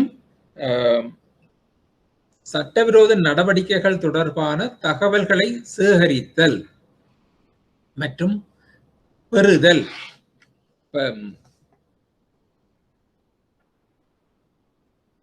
unlawful activities unlawful activities as defined in the act. இதுல சொல்லப்பட்டிருக்கிற சட்டத்துல unlawful activities எதுன்னு சொல்லி நாங்க பார்த்திருக்கோம். அந்த இது தொடர்பான தகவல்களை பெறுதல் என்று கிடக்குது ஃபினான்சியல் இன்டெலிஜென்ஸ் யூனிட்டின் செயற்பாடு உண்டு. இது போன்ற தகவல்களின் அடிப்படையில் சந்தேகத்துக்கிடமான நடவடிக்கைகள் குறித்து விசாரணை நடத்துதல். தகவல்களை சேகரிச்சா மட்டும்கானாது இது போன்ற தகவல் அடிப்படையில் சந்தேகத்துக்கான நடவடிக்கை குறித்து விசாரணை நடத்துதல். சந்தேகத்துக்கிடமான தரப்பினருக்கு எதிராக சட்ட அல்லது அமலாக்க நடவடிக்கைகளை மேற்கொள்ள சட்ட அமலாக்க அதிகாரிகள் மற்றும் தொடர்புடைய ஒழுங்காற்று அதிகாரிகளுக்கு இது போன்ற தகவல்கள் மற்றும் விசாரணைகளின் புள்ளி விவரங்களை பரப்புதல். அப்படின்னு சொன்னா இந்த விசாரணையில அவ திருப்தி அடைஞ்சு இது ஒரு இது இருந்தால் தகவல் புலியானதாக இருந்தால் அதை பிறகு சட்ட அமலாக்கம் சொன்னா போலீஸுக்கோ அதை அமலாக்க சட்டம் அதிபரோ எங்கேயோ அனுப்பி அவர்களுக்கு எதிராக நடவடிக்கை எடுக்கிறதுக்கு இன்ஃபர்மேஷனை பரப்புறது அது கொடுக்குறேன்னு சொல்லி கொடுக்குறதான் இந்த ஃபினான்சியல் இன்டெலிஜென்ஸ் யூனிட்டின் செயல்பாடு.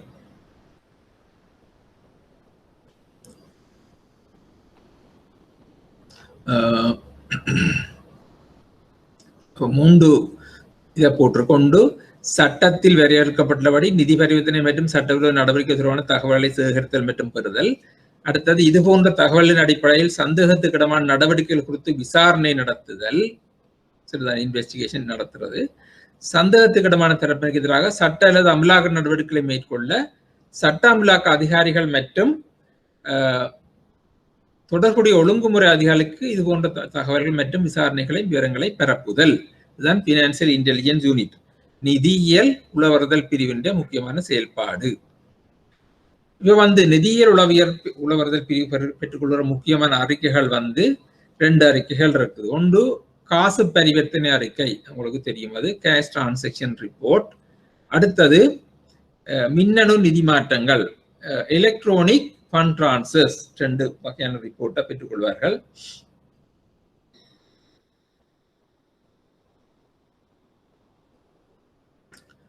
காசு பரிவர்த்தனை அறிக்கைகள், cash transaction report, electronic fund transfers.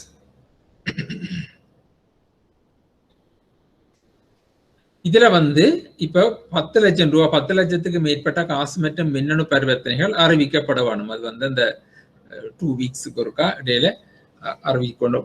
இப்ப இருக்கு 10 லட்சத்துக்கு மேற்பட்ட காசு மற்றும் மின்னணு பரிவர்த்தனைகள் அறிவிக்கணும். அதுல 10 லட்சம் அந்த 10 லட்சம் சேர்ந்த தொகையாக இருக்கலாம், வந்தது தனிப்பட்ட டிரான்சாக்ஷனாயும் இருக்கலாம்.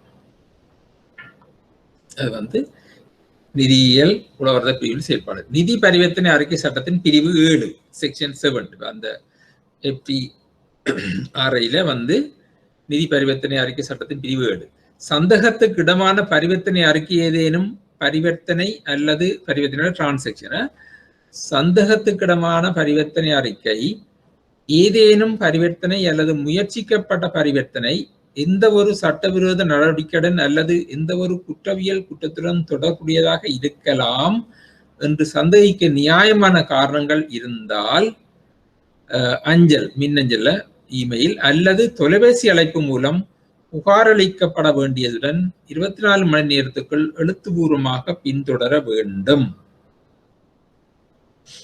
இதுதானே. அப்ப இந்த சட்டத்துல சொல்லப்படுறது பிரிவு 7 சஸ்பெக்டட் டிரான்சாக்ஷன் ஏதாவது இருந்தால் டிரான்சாக்ஷன் இருந்தால் அதை பற்றி சஸ்பெக்டட் டிரான்சாக்ஷன் அல்லது அட்டெம்ப்டட் சஸ்பெக்டட் டிரான்சாக்ஷன் இருக்கு.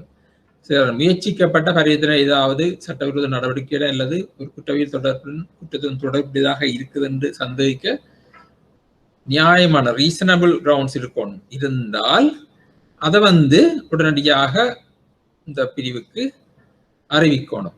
பை இமெயில் ஓ டெலிஃபோன்ல அறிவிச்சு போட்டு அது தொடர்பாக எழுத்து மூலமாக 24 மணி நேரத்துக்குள்ள அறிவிக்கணும் என்று சொல்லி சொல்லப்படுகிறது. அது பிரிவு 7 அதை பற்றி சொல்லுது. இப்ப அடுத்த பிரிவு 9 பார்ப்போம்.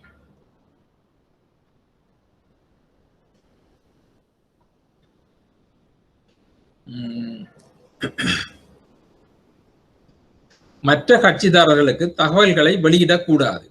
இந்த நிறுவனம் நிதி புலனாய்வு பிரிவில் தகவல்கள் சேகரிக்கிறது அல்லது இதெல்லாம் செய்யறன்னு சொல்லி வேறொருவருக்கும் இன்ஃபர்மேஷனை பாஸ் பண்ணக்கூடாது அல்லது சொல்லக்கூடாது என்று சொல்லி பிரிவு 79 சொல்லுகிறது.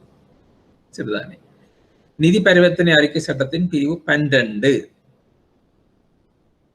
FTRA செக்ஷன் 12 சந்தேகத்துக்கிடமான பரிவர்த்தனைகளை புகாரளிக்கும் நபர்களின் பாதுகாப்பு. சரிதானே? இப்ப இந்த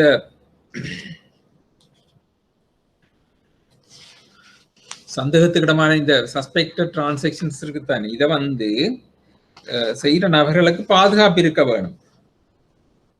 அவர்களை பாதுகாக்கிறத பற்றி பிரிவு 12 சொல்லுது. அந்த நபர் அல்லது நிறுவனத்துக்கு எதிராக சிவில், குற்றவியல் அல்லது ஒழுங்காற்று நடைமுறைகள் இல்லை. இப்ப இந்த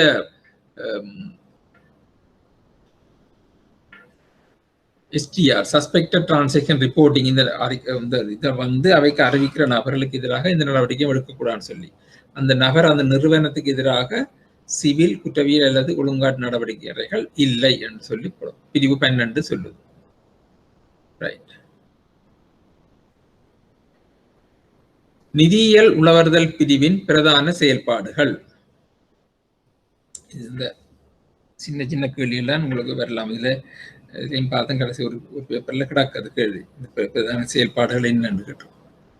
அதைத்தான் பாயிண்ட்ஸ் ஃபார்ம்ல அந்த கிட்ட மாதிரி தந்திருக்கு. இப்ப நிதியியல் உளவர்தல் பிரிவண்டைய பினான்சியல் இன்டெலிஜென்ஸ் யூனிட் பிரதான செயல்பாடுகள்: சந்தேகத்துக்கிடமான பரிவர்த்தனைகள் தொடர்பான மேலதிக தகவல்களை சேகரித்தல். சந்தேகத்துக்கிடமான பரிவர்த்தனைகள் STR சஸ்பெக்டட் டிரான்சாக்ஷன் ரிப்போர்ட்டிங் தொடர்பான மேலதிக தகவல்களை சேகரித்தல் நிதி நிறுவனங்கள் பிற உள்நாட்டு நிறுவனங்களிடம் இருந்து. இதுதானே. பிறகு பெற்ற தகவல்களை பகுப்பாய்வு செய்தல்.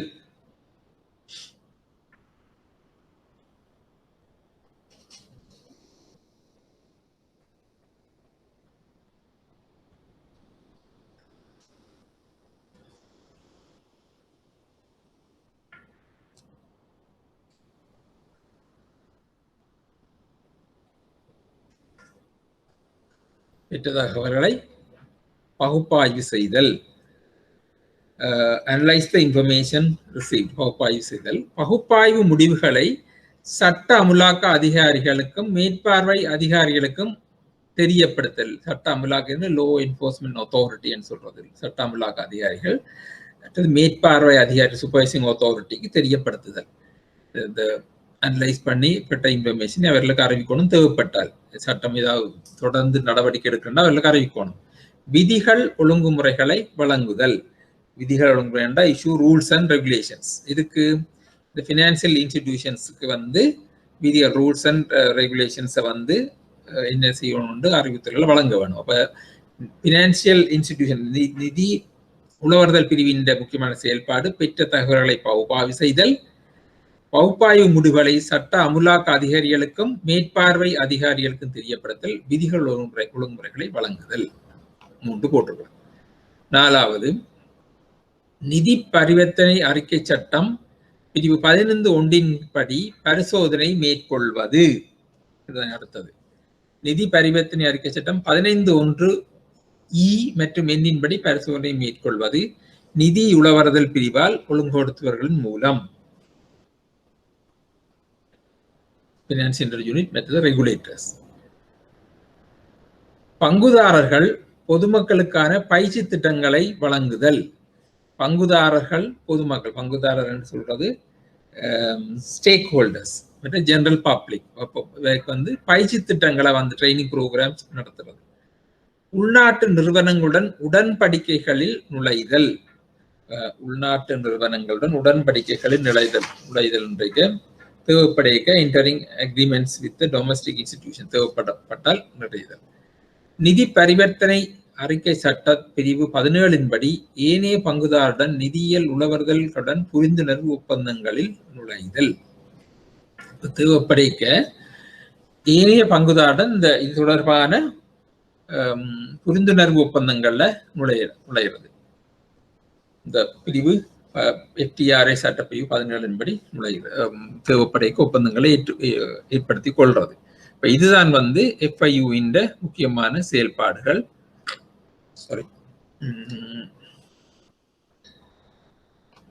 திரும்பி பார்த்தா கொஞ்சம் பெற்ற தகவலை பகுப்பாய்வு செய்தல், பகுப்பாய்வு முடிவுகளை சட்ட அமலாக்க அதிகாரிகளுக்கும் மேற்பார்வை அதிகாரிகளுக்கும் தெரியப்படுத்தல், விதிகள் ஒழுங்குமுறைகளை வழங்குதல், நிதி பரிவர்த்தனை அறிக்கை சட்ட பிரிவு 15(1) மற்றும் என்படி பரிசோதனைகளை மேற்கொள்வது. அது வந்து நிதியியல் உளவுறை பிரிவால் அல்லது ஒழுங்குபடுத்தல் மூலம் மற்ற பங்குதாரர்கள் பொதுமக்களுக்கான பயிற்சி திட்டங்களை நடத்துதல், உள்நாட்டு நிறுவனங்களுடன் உடன்படிக்கைகள் நுழைதல், நிதி பரிவர்த்தனை அறிக்கை சட்ட பிரிவு 17 படி ஏனைய பங்குதாரருடன் நிதியியல் உளவறுதல் பிரிவு சம்பந்தமான புரிந்துணர்வு ஒப்பந்தங்களை நுழைதல் என்று கிடக்குது. இவ வந்து நிதியியல் உளவறுதல் பிரிவின் அதாவது FIU பணிகள் செயல்பாடுகள்.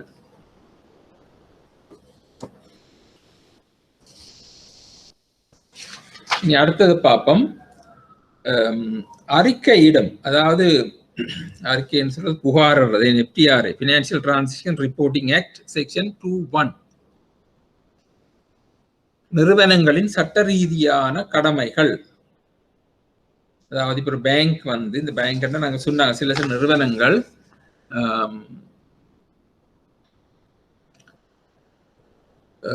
நிறுவனங்கள் வந்து என்னென்ன நிறுவனங்கள் இந்த இதுக்குள்ள சட்டத்துக்குள்ள உள்வாங்கப்படுகின்றன சொல்லி பார்த்தனாங்க. அவையினுடைய கடமைகள் என்னன்னு சொல்லப்படுகிறது.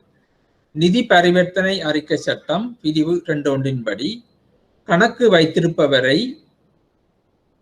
அடையாளம் காண முடியாத போது ஒரு கணக்கை திறக்கவோ இயக்கவோ அல்லது பராமரிக்கவோ கூடாது. கணக்கை வைத்திருப்பவரை அடையாளம் காண முடியாத போது ஒரு கணக்கை திறக்கவோ இயக்கவோ பராமரிக்கவோ கூடாது. சரிதானே? இந்த கட்டாயம் ஐடென்டி கார்டு வந்து மஸ்ட். மற்றது முதல் தரம் வாடிக்கையாளர் வந்து கணக்கை திறக்கணும்னா வங்கிக்கு வரணும்னு அது இப்ப இருக்குது. சரிதானே? முதல் தரம் ஒரு கணக்கு திறக்க கட்டாயம் வாடிக்கை. இப்ப என்னதான் இன்டர்நெட் பேங்க் என்னதான் இருந்தாலும் முதல் தரம் ஃபர்ஸ்ட் டைம் வரைக்கும் கஸ்டமர் வந்து பேங்குக்கு வரணும் இருக்குது. இப்போ கணக்கு அடையாளம் காண முடியாது, ஐடென்டிஃபை பண்ண இல்லாத கணக்கை திறக்கக்கூடாது அல்லது ஆப்ரேட் பண்ணவோ அல்லது மெயின்டைன் பண்ணவோ கூடாது. அனாமதேய கணக்கு மற்றும் அனாமதேய கணக்குன்றதுக்கு ஒரு சொல்லி இருக்குது. அனோனிமஸ் அக்கௌண்ட் ஓ நம்பர்டு அக்கௌண்ட். நம்பர்டு அக்கௌண்ட் அது முந்தைய காலத்துல இருந்தது. நம்பர்டு அக்கௌண்ட் வந்து நாட்டுக்கு கணம் தேவைப்படைய நம்பர்டு அக்கௌண்ட், அதாவது பேர் இல்லை, அந்த நம்பர் மட்டும்தான். அப்ப ஆள் வந்து யாரும் பிளாக் பண்ணியே வச்சுக்கொள்ளாம இப்ப அதெல்லாம் வச்சிருக்கே இல்லாது. மற்றும் இலக்கமிடப்பட்ட கணக்குகளும் அடங்கும். இதுதானே நியாயமித்த கணக்குகள் மற்றும் நம்பர்டு அக்கௌண்ட் அதெல்லாம் வச்சிருக்கே இல்லாது. அது பிரிவு 2. ஒவ்வொரு வாடிக்கையாளரையும் அடையாளம் கண்டு வாடிக்கையாளர் அடையாளம் காணும் தரவு அல்லது வாடிக்கையாளர் தொடர்பான தகவல்களை FTRA-யின் FIU பிரிவு 5 வழங்கப்பட்ட விதிகளின்படி சரிபார்க்கவும். இந்த சொல்லப்பட்ட பினான்சியல் டிரான்சாக்ஷன் ரிப்போர்ட் ஆக்ட்ல பினான்சியல் இன்டெலிஜென்ஸ் யூனிட் பிரிவு 5 சொல்லப்பட்ட விதிகளின்படி சரிபார்க்கணும். ஒவ்வொரு வாடிக்கையாளர் அடையாளம் கண்டு வாடிக்கையாளர் அடையாளம் காணும் தரவு அல்லது வாடிக்கையாளர் தொடர்பான தகவலை அதன்படி சரிபார்க்கணும்.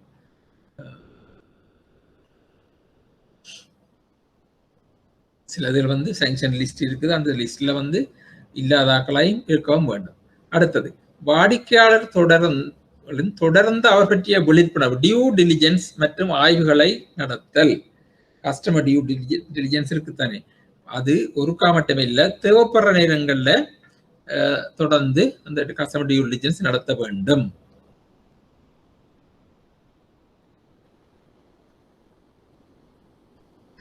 இது வந்து சொல்லப்படுகிறது. வாடிக்கையிடும் நிறுவனங்கள் புகார் ரிப்போர்ட்டிங் FTRA புகார் நிறுவனங்கள் என்னென்ன செய்யணும் என்று சொல்லப்படுது. அவன் கடமை வந்து கணக்கு வைத்திருப்பவரை அடையாளம் காண முடியாத போது கணக்கை திறக்கவோ இயக்கவோ முடியாதுன்னு சொல்ல பராமரிக்க கூடாது. மற்றது பிரிவு அந்த FTRA FIU பிரிவு 5 வழங்கப்பட்ட விதிகளின்படி கணக்கு வாடிக்கையாளரையும் அடையாளம் காண வேண்டும் என்று சொல்லி இருக்குது. மற்ற வாடிக்கையாளர் தொடர்ந்து டியூ டிலிஜென்ஸ் தொடர்ந்து அவருடைய டியூ டிலிஜென்ஸ் அதாவது விழிப்புணர்வு பற்றி ஆய்வுகளை நடத்த வேண்டும். ரைட். அடுத்தது நிதி பரிவர்த்தனை அறிக்கை சட்டம் பிரிவு 4. பரிவர்த்தனை செய்யப்பட்ட நாளிலிருந்து 6 ஆண்டுகளுக்கு பதிவுகளை வைத்திருத்தல் மற்றும் பராமரித்தல். அப்ப இந்த பிரிவில 4 சொல்லுது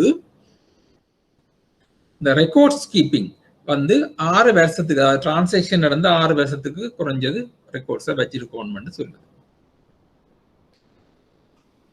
நிதி பரிவர்த்தனை அறிக்கை சட்டம் பிரிவு 6 காசு பரிவர்த்தனை அறிக்கை மின்னணு மாற்றங்களை நிதியியல் உளவுறுதல் பிரிவுக்கு அறிவிக்கிறது. காசு பரிவர்த்தனை அறிக்கை மின்னணு நிதி மாற்றங்களை நிதியியல் உளவுறுதல் பிரிவுக்கு அறிவித்தல்.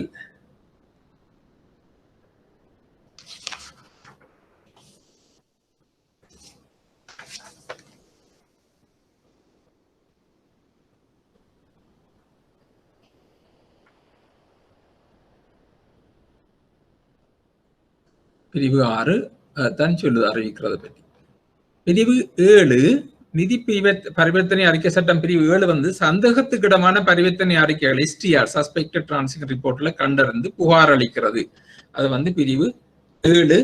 அந்த பிரிவு 7 வந்து அதை பற்றி சொல்லுது. இனி பிரிவு 14 நிதி பரிவர்த்தனை அறிக்கை சட்டம் பிரிவு 14 என்ன சொல்லுது? சட்டத்தின் தேவைக்குள் நிறுவன இணக்கத்தை உறுதி செய்வதற்கு ஒரு இணக்க அதிகாரியை நியமிக்க, இப்ப வந்து கம்ப்ளைன்ஸ் ஆபீசரை நியமிக்கிறத பற்றி பிரிவு 14 சொல்லுது. மேற்கண்ட கடமைகளை செயல்படுத்த நடைமுறைகள் மற்றும் அமைப்புகள் நிறுவுதல் மற்றும் பராமரித்தல். அப்ப ஏன் கம்ப்ளைன்ஸ் ஆபீசரை செய்யணும்னா அந்த மேல சொல்லப்பட்ட செயல்பாடுகளை வந்து செயல்படுத்துறதுக்கும் நடைமுறைகள் மற்றும் அமைப்புகளை நிறுவனம் மற்றும் பராமரிக்கிறதுக்கு ஒரு கம்ப்ளைன்ஸ் ஆபீசரை அந்த நிறுவனம் நியமிக்க வேணும் என்று சொல்லி இந்த பிரிவு 14 சொல்லுது. நிதி பரிவர்த்தனை அறிக்கை சட்டம் ஃபினான்சியல் டிரான்சாக்ஷன் ரிப்போர்ட்டிங் ஆக்ட்.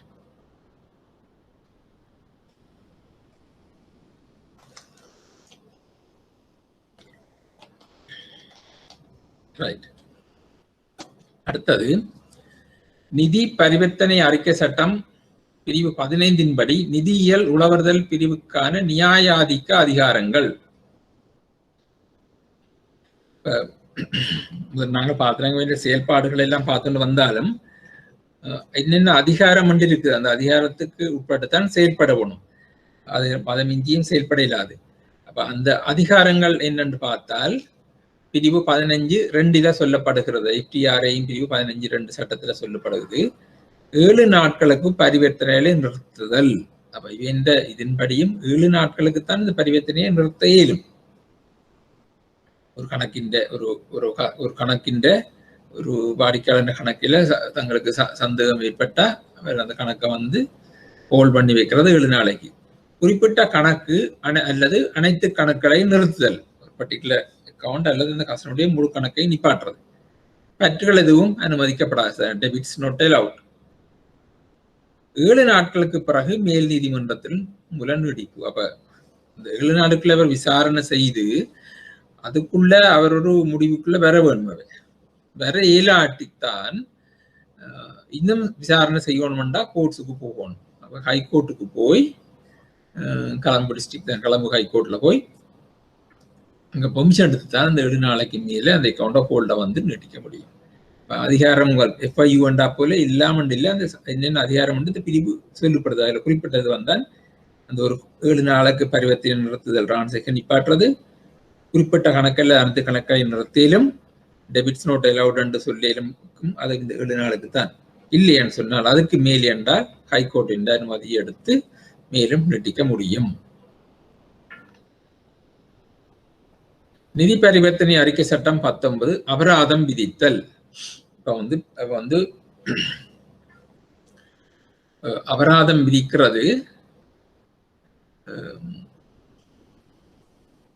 ஆரம்ப மீறல். எந்த ஒரு வழக்கிலும் 1 மில்லியனுக்கு மேற்படாத அபராதம், நிதி எந்த ஒரு வழக்கிலும் 1 மில்லியனுக்கு மேற்படாத அபராதம், அடுத்தடுத்த மீறலுக்கு ஒவ்வொரு இணக்க மீறலுக்கும் முதல் சந்தர்ப்பத்தில் அபராதம் விதிக்கப்பட்ட தொகையை போன்று இரட்டிப்பானது.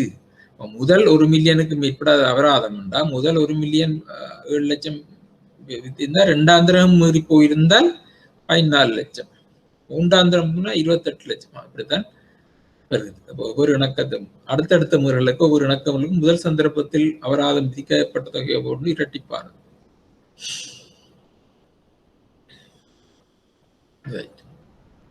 பிரிவு 19 FTRA அபராதம் விதித்தல்.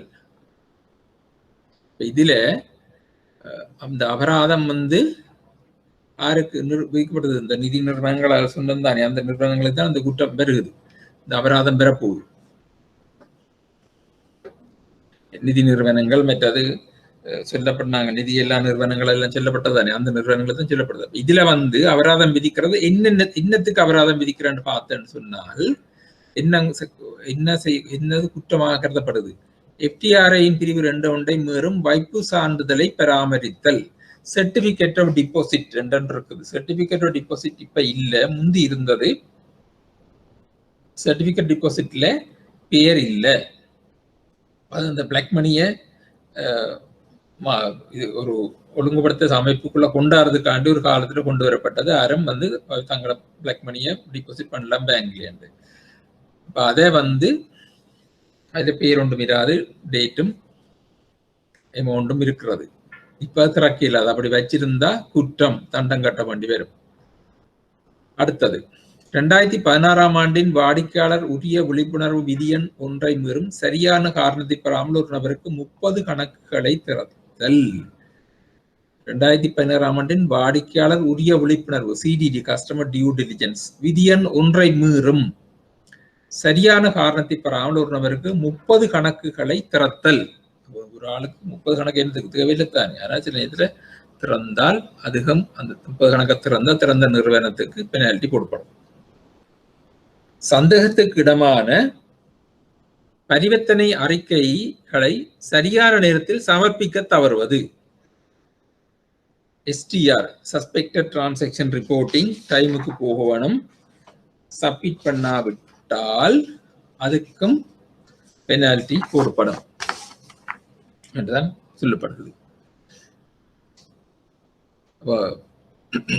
3 வகையான அபராதம் விதிக்கப்படும்.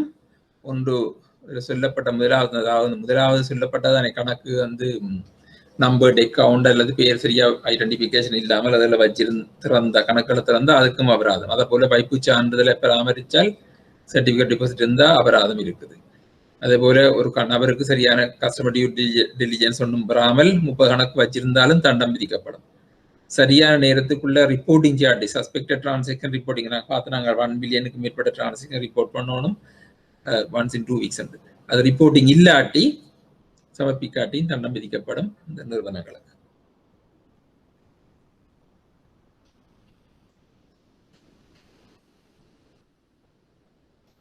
அடுத்தது சந்தேகத்துக்குட்பட்ட பரிவர்த்தனை அறிக்கை, சஸ்பெக்டட் டிரான்சாக்ஷன் ரிப்போர்ட்டிங்.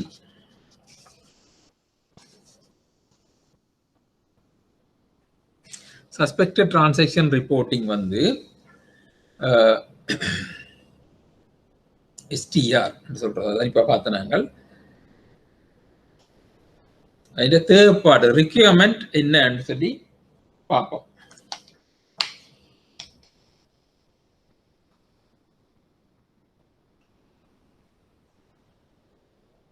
ஒரு நிறுவனம் எந்த ஒரு பரிவர்த்தனை அல்லது முயற்சித்த பரிவர்த்தனை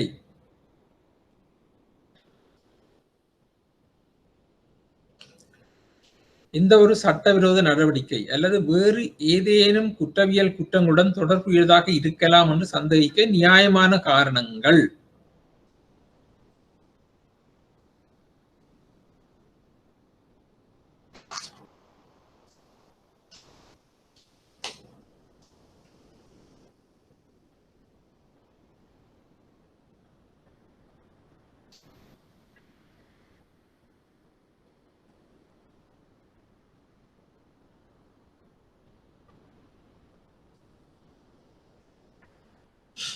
எந்த ஒரு பரிவர்த்தனை அல்லது முயற்சித்த பரிவர்த்தனை அல்லது எந்த ஒரு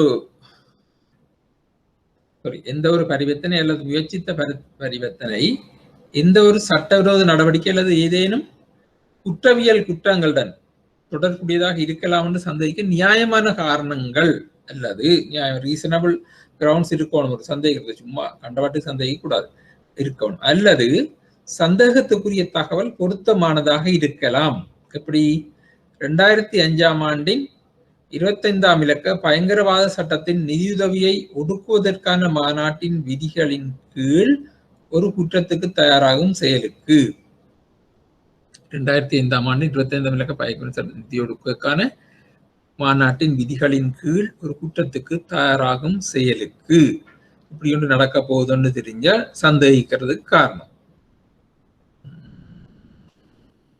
இரண்டாவது, ஒரு சட்டவிரோத செயலை உருவாக்கும் ஒரு செயலுக்காக ஒரு நபர் அல்லது நபர்களை விசாரிக்க அல்லது வழக்கு தொடர அல்லது 2006ஆம் ஆண்டின் 5ஆம் இலக்க பணப்பரிமாற்ற சட்டம் அல்லது மற்றும் பயங்கரவாத சட்டத்தின் நிதி ஒடுக்குவதற்கான மாநாட்டு 25ஆம் இலக்க 2005ஆம் ஆண்டு சட்டம் அமல் நடத்துவதற்கும் உதவியாக இருத்தல். இது ரெண்டும் பார்க்கப்படுகிறது. இந்த தேவைப்பாடு என்னது? இந்த STR தேவைப்பாடு தானே பார்க்கிறோம். அப்ப இந்த தேவைப்பாடு இந்த சந்தேகம் ஏதாவது காரணம் இருக்கலாம் சொல்லி தேவைப்பாடு, அதாவது ஒரு சஸ்பெக்டட் டிரான்சாக்ஷன் ரிப்போர்ட்டிங் தேவை ஒரு டிரான்சாக்ஷன் அல்லது ஒரு ட்ரை பண்ண டிரான்சாக்ஷன் சட்டவிரோதமா ஏதாவது செயலுக்கு அல்லது ஏதாவது கிரிமினல் ஒஃபென்ஸோட தொடர்பு சந்தேகிக்கும் காரணங்கள் இருக்கலாம். அதுக்காண்டி ரிப்போர்ட் பண்ணலாம். அல்லது 2005ஆம் ஆண்டு 25 பயங்கரவாத நிதியுதவி என்ற மாநாடு அந்த சொல்லப்பட்ட ஒரு லிஸ்ட் ஒன்று சொன்னது, அதுக்குள்ள ஒரு ஏதாவது குற்றங்கத்துக்கு தயாராகிற ஒரு செயலாக இருக்கலாம்.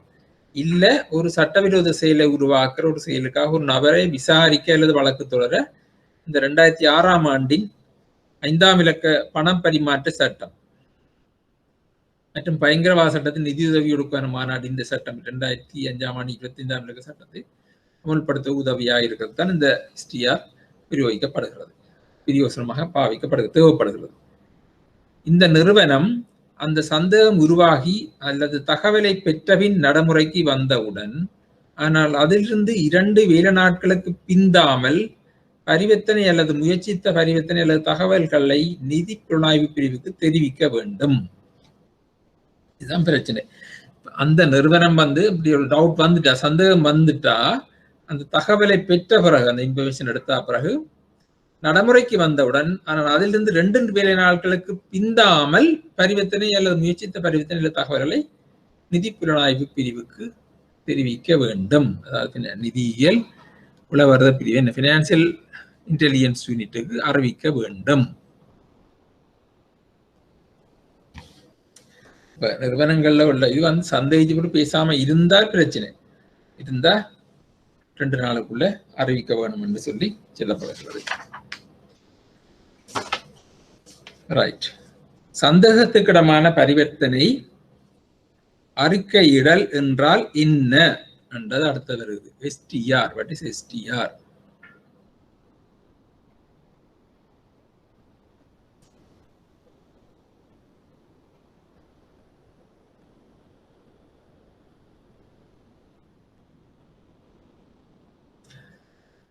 சந்தேகத்துக்கிடமான பரிவர்த்தனை அறிக்கை என்றது ஒரு சந்தேகத்துக்கிடமான அல்லது சந்தேகத்துக்குரிய செயல்பாடு குறித்து நிதியியல் உளவரதல் பிரிவுக்கு ஒரு நிறுவனம் தயாரித்த அறிக்கை. Suspicious transaction report is a report made by an institution to the FIU regarding suspicious or potentially suspicious activity. Potential suspicious சந்தேகத்துக்குரியதாக இருக்கலாம் என்று சொல்லி ஒரு சந்தேகிக்கிற நிறுவனம் கொடுக்குற அறிக்கை தான் STR, சஸ்பெக்டட் டிரான்சாக்ஷன் ரிப்போர்ட்டிங். நிதி நடவடிக்கை பணிக்குழு FATF பார்த்தாங்க பரிந்துரைப்படி அறிக்கையிடும் நிறுவனங்கள் STR அறிக்கை இட வேண்டும் மற்றும் அது செய்யப்படுவதை உறுதி செய்வதற்கான நடைமுறைகளை நிறுவுவதற்கு நிதியியல் உளவரதல் பிரிவு நடவடிக்கை மேற்கொள்ளும்.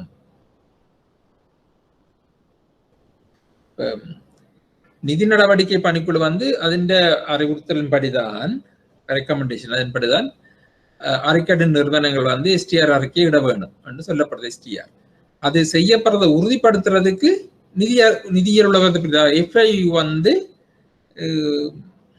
நிறுவனம் வந்து நடவடிக்கையை மேற்கொள்ளணும். அதோட ப்ரொசீஜர்ஸ் எல்லாத்தையும் அதில் வந்து உறுதிப்படுத்த வேண்டும் என்று சொல்லும். சட்ட தேவைகள், சட்ட தேவைப்பாடுகள்.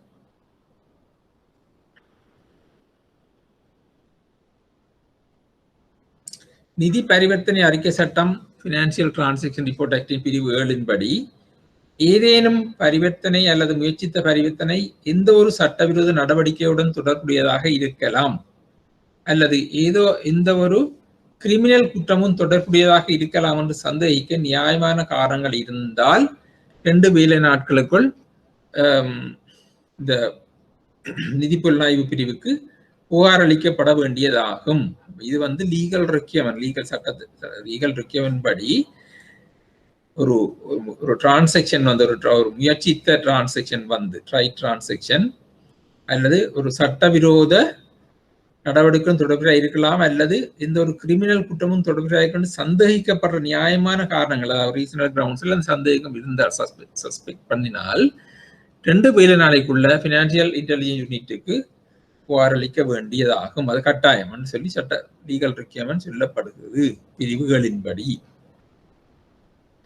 அப்படி செய்ய வேண்டிய நிறுவனங்கள் யார் என்று சொன்னால் நிதி நிறுவனங்கள் வந்து அனுமதி பெற்ற வர்த்தக வங்கிகள் மற்றும் அனுமதி பெற்ற விசேட வங்கிகள், அதாவது licensed commercial bank and licensed specialised banks, அனுமதி பெற்ற நிதி கம்பெனிகள், முதல் பார்த்து நாங்கள் இது பினான்ஸ் கம்பெனிஸ், மற்ற காப்புறுதி கம்பெனிகள், பங்குத்தரகு நிறுவனங்கள் ஸ்டாக் புரோக்கர்ஸ், நாணய மாற்று நிறுவனங்கள் மணி சேஞ்சஸ் இருக்கு, மணி சேஞ்சஸ் இப்ப நிறைய இருக்குது,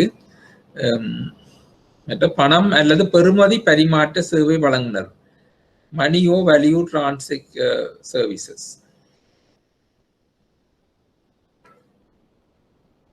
மணியோ value transact services providers,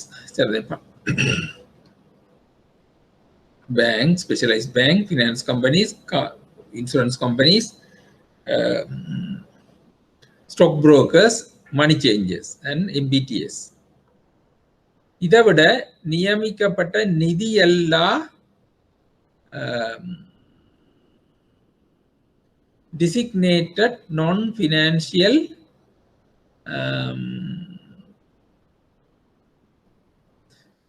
business and professionals, designated non-financial business and professional institutions. அதை நாங்கள் முதலும் பார்த்த நாங்கள் இவையும் வந்து அறிவிக்க வேணும். கசினோ, சட்டத்தரணிகள், கணக்காளர்கள், சொத்து விற்பனை முகவர்கள், பெறுமதி மிக்க உலோக முகவர்கள், உலோக விற்பனை முகவர்கள் இவைகள் தான் இருக்கிறது. எனவே வந்து நியாயமான இந்த இவ சொல்லப்படுற நிறுவனங்கள் வந்து பெருமளவுக்கு பணத்தோட டீல் பண்றார்கள். சட்டத்தரணிகள் சில சட்டத்தரணிகள் கிளையன்ஸ் அக்கௌண்ட்டை வச்சிருக்கலாம் அல்லது வேற அக்கௌண்ட் நாங்கள் முதல் பார்த்துருக்கிறோம். வேற வகையான அக்கௌண்ட்கள் வந்து கிளையன்ஸுக்காண்டி மெயின்டைன் பண்ணுவீங்க. அப்படியான நேரங்கள்ல இந்த இதுகளை வந்து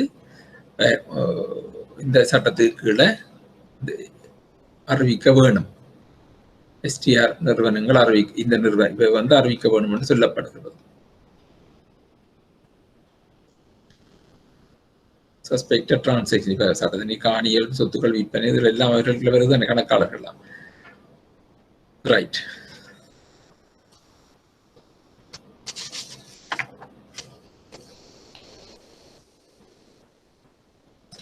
பணம் துய்தாக்கலை தடுப்பதற்கான சட்டம் பிரிவு 5 கீழ் STR அறிக்கையிடல். இது வந்து ஆன்டி மணி லாண்டரிங் பணம் துய்தாக்கல் தடுப்பதற்கான ஆன்டி மணி AML சட்டம் பிரிவு 5 கீழ் STR அறிக்கையிடல் சஸ்பெக்டட் டிரான்சாக்ஷன் ரிப்போர்ட்டிங் அறிக்கையிடல் வந்து எந்த ஒரு நபரும் எந்த ஒரு வர்த்தகம், தொழில், வணிகம் அல்லது வேலை வாய்ப்பு ஆகியவற்றின் போது பெறப்பட்ட தகவல் அல்லது பிற விஷயங்களிலிருந்து அறிந்த அல்லது நம்புவதற்கான காரணமான எந்த ஒரு நபரும் எந்த ஒரு சொத்தும் எந்த ஒரு சட்டவிரோத செயலிருந்தும் பெறப்பட்டது அல்லது தீர்வாக்கப்பட்டுள்ளது என்ற தனது அறிவு அல்லது நம்பிக்கையை எவ்வளவு விரைவாகவோ இலங்கை நிதியியல் உளவறுதல் பிரிவுக்கு வெளிப்படுத்த வேண்டும். கொஞ்சம் கூட சரிதானே. எந்த ஒரு நபரும் இந்த ஒரு வர்த்தகம் தொழில் வணிகம் அல்லது வேலை வாய்ப்பு ஆகியவற்றின் போது அதாவது நாங்கள் பிசினஸ் செய்யல புறப்படுற இன்ஃபர்மேஷன் சொல்லிடணும் எந்த ஒரு பிசினஸ் செய்ய அந்த பிசினஸ்ல வர இன்ஃபர்மேஷனை தான் சொல்லணும் புறப்பட்ட தகவல் அல்லது பிற விஷயங்கள் இருந்து அறிந்த அல்லது நம்புவதற்கு காரணமான எந்த ஒரு நபரும் எந்த ஒரு சொத்தும் எந்த ஒரு சட்டவிரோத செயலிருந்தும் பெறப்பட்டது அல்லது தீர்வாக்கப்பட்டுள்ளது ரியலைஸ்ட் என்ற தனது அறிவு அல்லது நம்பிக்கையை எவ்வளவு விரைவாக இலங்கை நிதியியல் ஊடாவடுதல் பிரிவுக்கு வெளியிட வேண்டும் அதாவது பினான்சியல் இன்டெலிஜென்ஸ் யூனிட்டுக்கு வெளியிடணும்னு சொல்லப்படுது இதுல நாங்க பார்த்துருக்கோம் ஒரு காணி உறுதியில் அதில் இருந்ததுக்கு எல்லாம் இவ்வளவு தொகையெல்லாம் வரைக்கின்ற ஒரு சட்டத்தண்ணியில தெரியும் அதான் அந்த சட்டத்தண்ணியெல்லாம் கொண்டு வந்திருக்கு கணக்காளர்களை எல்லாம் கொண்டு வந்திருக்கிறாங்க அதுக்குள்ள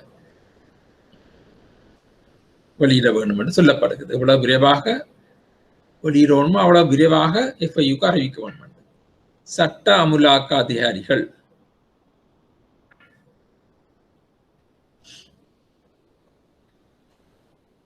ஒழுங்குபடுத்துவர்கள் பொதுமக்கள் இதுல பொறுப்பெல்லாம் சொல்லப்பட்டிருக்கு legal enforcement authorities regulators public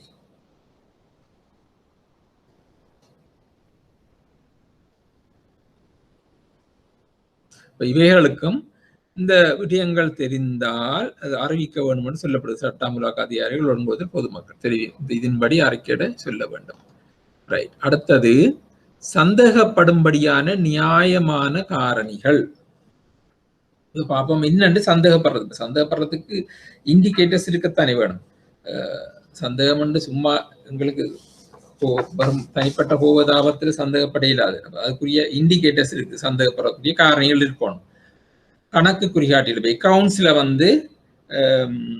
account indicators என்று சொல்றது அக்கௌண்ட்ஸ் கணக்கின் டிரான்சாக்ஷனை வச்சு பார்க்கிறேன்றால் வாடிக்கையாளரின் அறியப்பட்ட பின்னணி பரிவர்த்தனை முறைக்கு பொருந்தே இல்லை இப்ப வாடிக்கையாளர் இந்த கஸ்டமரின் எங்களுக்கு தெரிஞ்ச கஸ்டமரின் பேக்ரவுண்ட் இன்ஃபர்மேஷனோட அவற்றை டிரான்சாக்ஷன்ஸ் அந்த அக்கௌண்டோட சரி வருது இல்லை டிரான்சாக்ஷன் அவற்ற பிசினஸுக்கும் அதுக்கும் டிரான்சாக்ஷனுக்கும் அல்லது அவருக்குள்ள பேக்ரவுண்டுக்கும் அந்த டிரான்சாக்ஷனுக்கும் சம்பந்தம் இல்லை என்றா ஒரு சந்தேகம் வரலாம் வாடிக்கையாளர் நியாயமான விளக்கத்தை வழங்க மறுக்கிறார் என்ன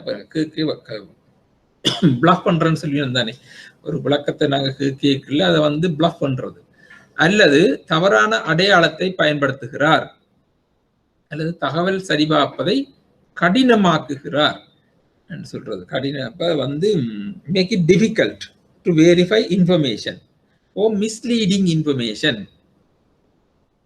தவறான விளக்கம் மிஸ்லீடிங் இன்ஃபர்மேஷன் ஒன்று refuse to provide explanation refuse to provide information or explanation or misleading identification அல்லது make it difficult to verify information இது சந்தேகத்தை உருவாக்கும் பிற தயாரிப்புகள் மிகவும் பொருத்தமானதாக இருக்கும் பொழுது வாடிக்கையாளர் பணவர்த்த பரிவர்த்தனைகளை வலியுறுத்துகிறார் இப்ப டெக்னாலஜி டெவலப் ஆகி கொண்டு போகல ஈஸியா இருக்குது டிரான்சாக்ஷன்ஸ் டெக்னாலஜியால டிரான்ஸ்ஃபர் பண்றதுக்கு ஒரு அக்கௌண்ட்ல ஒரு பேங்குக்கோ அல்லது கஸ்டமர் அக்கௌண்ட்ல டிரான்ஸ்ஃபர் ஈஸியா இது கேட்க ஈவன் பெரிய தொகையா ரிஸ்க் இருந்தாலும் அவ கேஷ் டிரான்சாக்ஷன்ஸ் தான் அவர் வலியுறுத்தி கொண்டிருக்கிறார் என்றா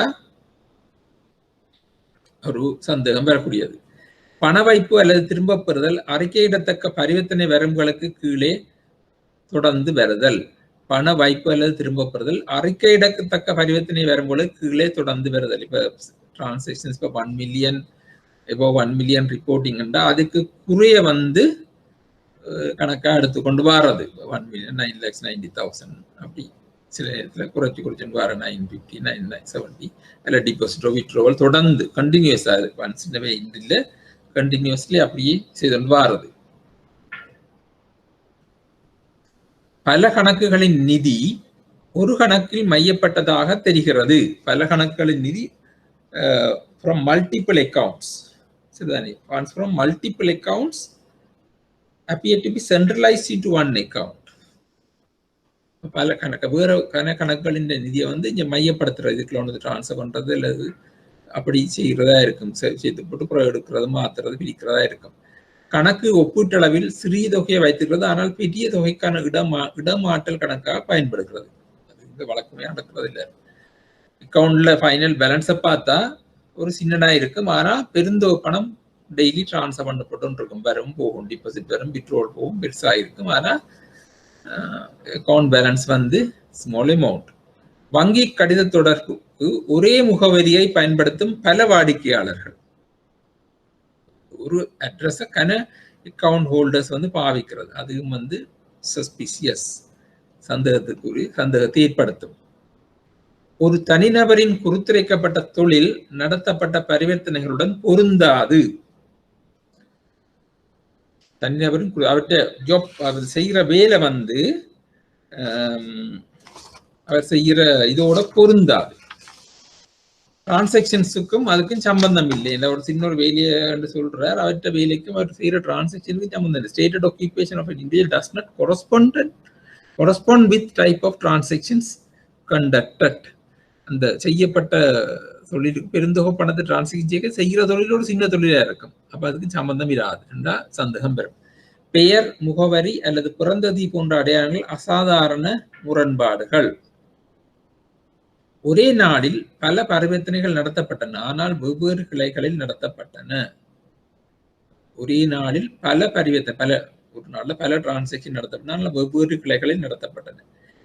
இது சந்தேகம் நாங்க சொல்லுவோம், சந்தேகப்படலாம், ஆனா அதுக்காண்டி குற்றவாளியாக்கல. இப்ப சில பேர்ட்ட பிசினஸ் அப்படி இருக்கும், ஒரு ஆள் சில நேரத்துல பொருட்களை வேறு வேறு இடங்களுக்கு அனுப்புவார், ஆனா வேறு வேறு இடங்கள்ல இருந்தால் அந்த அக்கௌண்ட்டுக்கு காசு வரும். உதாரணத்துக்கு சொல்றேன், இப்போ வெத்தில வியாபாரம் ஒரு ஆள் செய்கிறார் என்றால் தெரியும்.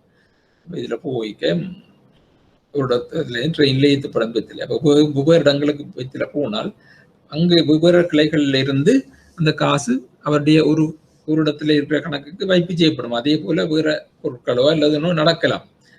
அது விசாரணையில சந்தேகம் இல்லாம போகும். ஆனா திருப்தியான விசாரணை நடத்தப்பட வேணும். விசாரணையில சந்தேகம் இருந்தா தான் ரிப்போர்ட் பண்றது. சந்தேகம் இல்லாம நியாயமா இருந்தா அதை குழப்பக்கூடாது. அறியப்படாத மூன்றாம் தரப்பினர் கணக்குகளில் பணத்தை வைப்பு செய்கிறார்கள். Third party deposit. unknown third parties depositing deposit to third party account deposit.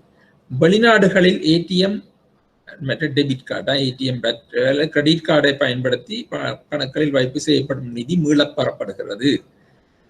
இங்கே டிபாசிட் பண்றது, வெளிநாட்டுல ஏடிஎம் பாவிச்சு விட்ரோ பண்ணப்படுது. செயலற்ற கணக்கு திடீரென்று செயல் உள்ளதாவது, டோர்மெண்ட் அக்கௌண்ட் திடீரென்று ஆக்டிவ் ஆகிறது, அல்லது ஒரு ஆக்டிவ் இல்லாம இருக்கிற அக்கௌண்ட் திடீரென்று ஆக்டிவ் ஆகிறது. அதுல வைப்பு தொகை மற்றும் தொடர்ச்சியான வைப்பு தொகைகளை பெறுகிறது. அவை விரைவாக மாற்றப்படுகின்றன, திரும்பப்படுகின்றன. திடீர் ஒரு இன்ஆக்டிவா இருக்கிற அக்கௌண்ட் திடீரென்று பிஸியா ஆக்டிவ் ஆகி பெரிய பெரிய டிரான்சாக்ஷன்ஸ் எல்லாம் எல்லாம் விட்ரோ பண்ணிக்கொண்டு படாருன்னு போறது. இதுகள் சந்தேகத்துக்கு உரியது. ஐநா தடை செய்யப்பட்ட பட்டியலில் உள்ள தனிநபர்கள், நிறுவனங்களுடன் பரிவர்த்தனைகள், யூஎன் சாங்ஷன் லிஸ்ட் அப்ப அதுல உள்ள நபர்களோட நிறுவனங்களோட டிரான்சாக்ஷன் செய்கிற ஆட்களா இவை இருந்தால் அது சந்தேகத்துக்குரியது. இது சந்தேகப்படப்படியா நியாயமான காரணிகள் இதுல தான் இருக்கும். இப்படியானதுகள் ரிப்போர்ட்டிங்குக்கு வரும்.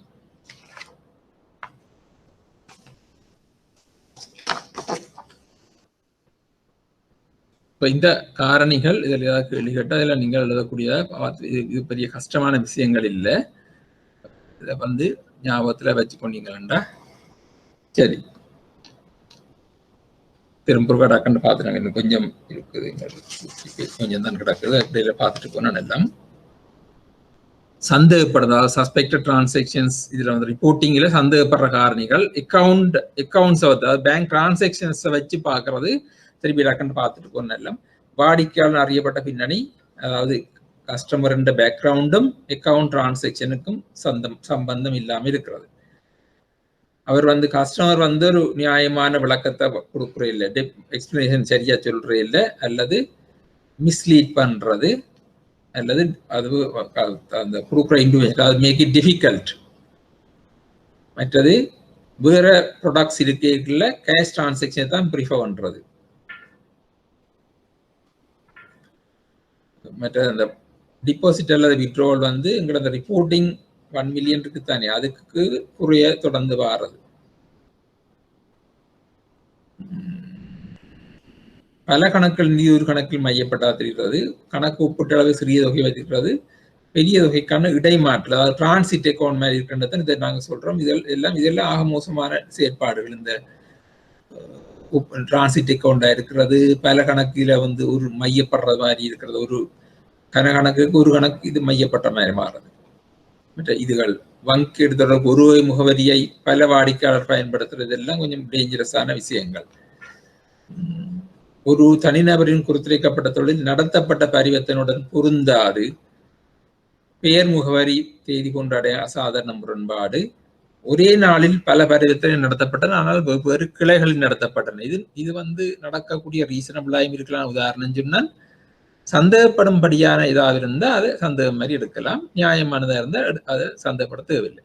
அறியப்படாத மூன்றாம் தரப்பினர் கணக்குகளில் பணப்பை வைப்பு செய்கிறார்கள். இது தொடர்ந்து நடந்து கொண்டிருந்த பிரச்சனை தான். விசாரிச்சு பார்க்க விசாரிச்சு சந்தேகம் இல்லாட்டி ஓகே. மற்ற ஏடிஎம் வெளிநாடுகளில் பயன்படுத்தி விளப்படுறது, செயலற்ற கணக்கு திடீரென்று செயல் உள்ளதாவது, வைப்பு தொகை தொடர்ச்சியான வைப்பு தொகை பெறுறது, விரைவாக விட்ரோ பண்ணப்படுறது. மற்ற இது டேஞ்சரஸ். இன்னும் ஐநா தடை செய்யப்பட்ட பட்டியலுள்ள தனிநபர் நிறுவனங்களுடன் பரிவர்த்தனை செய்தது. இது முக்கியமான ஒரு விடயமாக வருகிறது, கவனமாக இருக்க வேண்டும். ரைட்,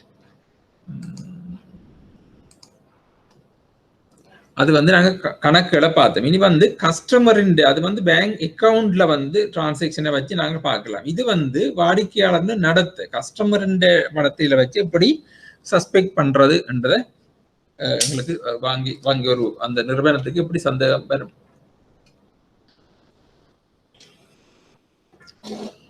வாடிக்கையாளர் வங்கி அறிக்கையிடல் கடமைகள் குறித்து வழக்கத்துக்கு மாறாக அதிக அறிவை கொண்டுள்ளார் அல்லது உள்ளக கட்டுப்பாடுகள் மற்றும் நடைமுறைகளில் அசாதாரண ஆர்வத்தை காட்டுகிறார். சில பேர் பேங்கின் ரிப்போர்ட்டிங் இதுகளை பற்றி அளவுக்கு மிஞ்சி கதைகளை செல்ல நாலேஜ் கூடினாக்களா இருப்பினும் ஈவன் இன்டர்னல் பாலிசிஸ் கண்ட்ரோல்ஸை பற்றி அதிக கூட கேட்கறது விசாரிக்கிறது அப்படியானாக்கள் இதில் கொஞ்சம் கவனமாக இருந்து கொள்ளணும்.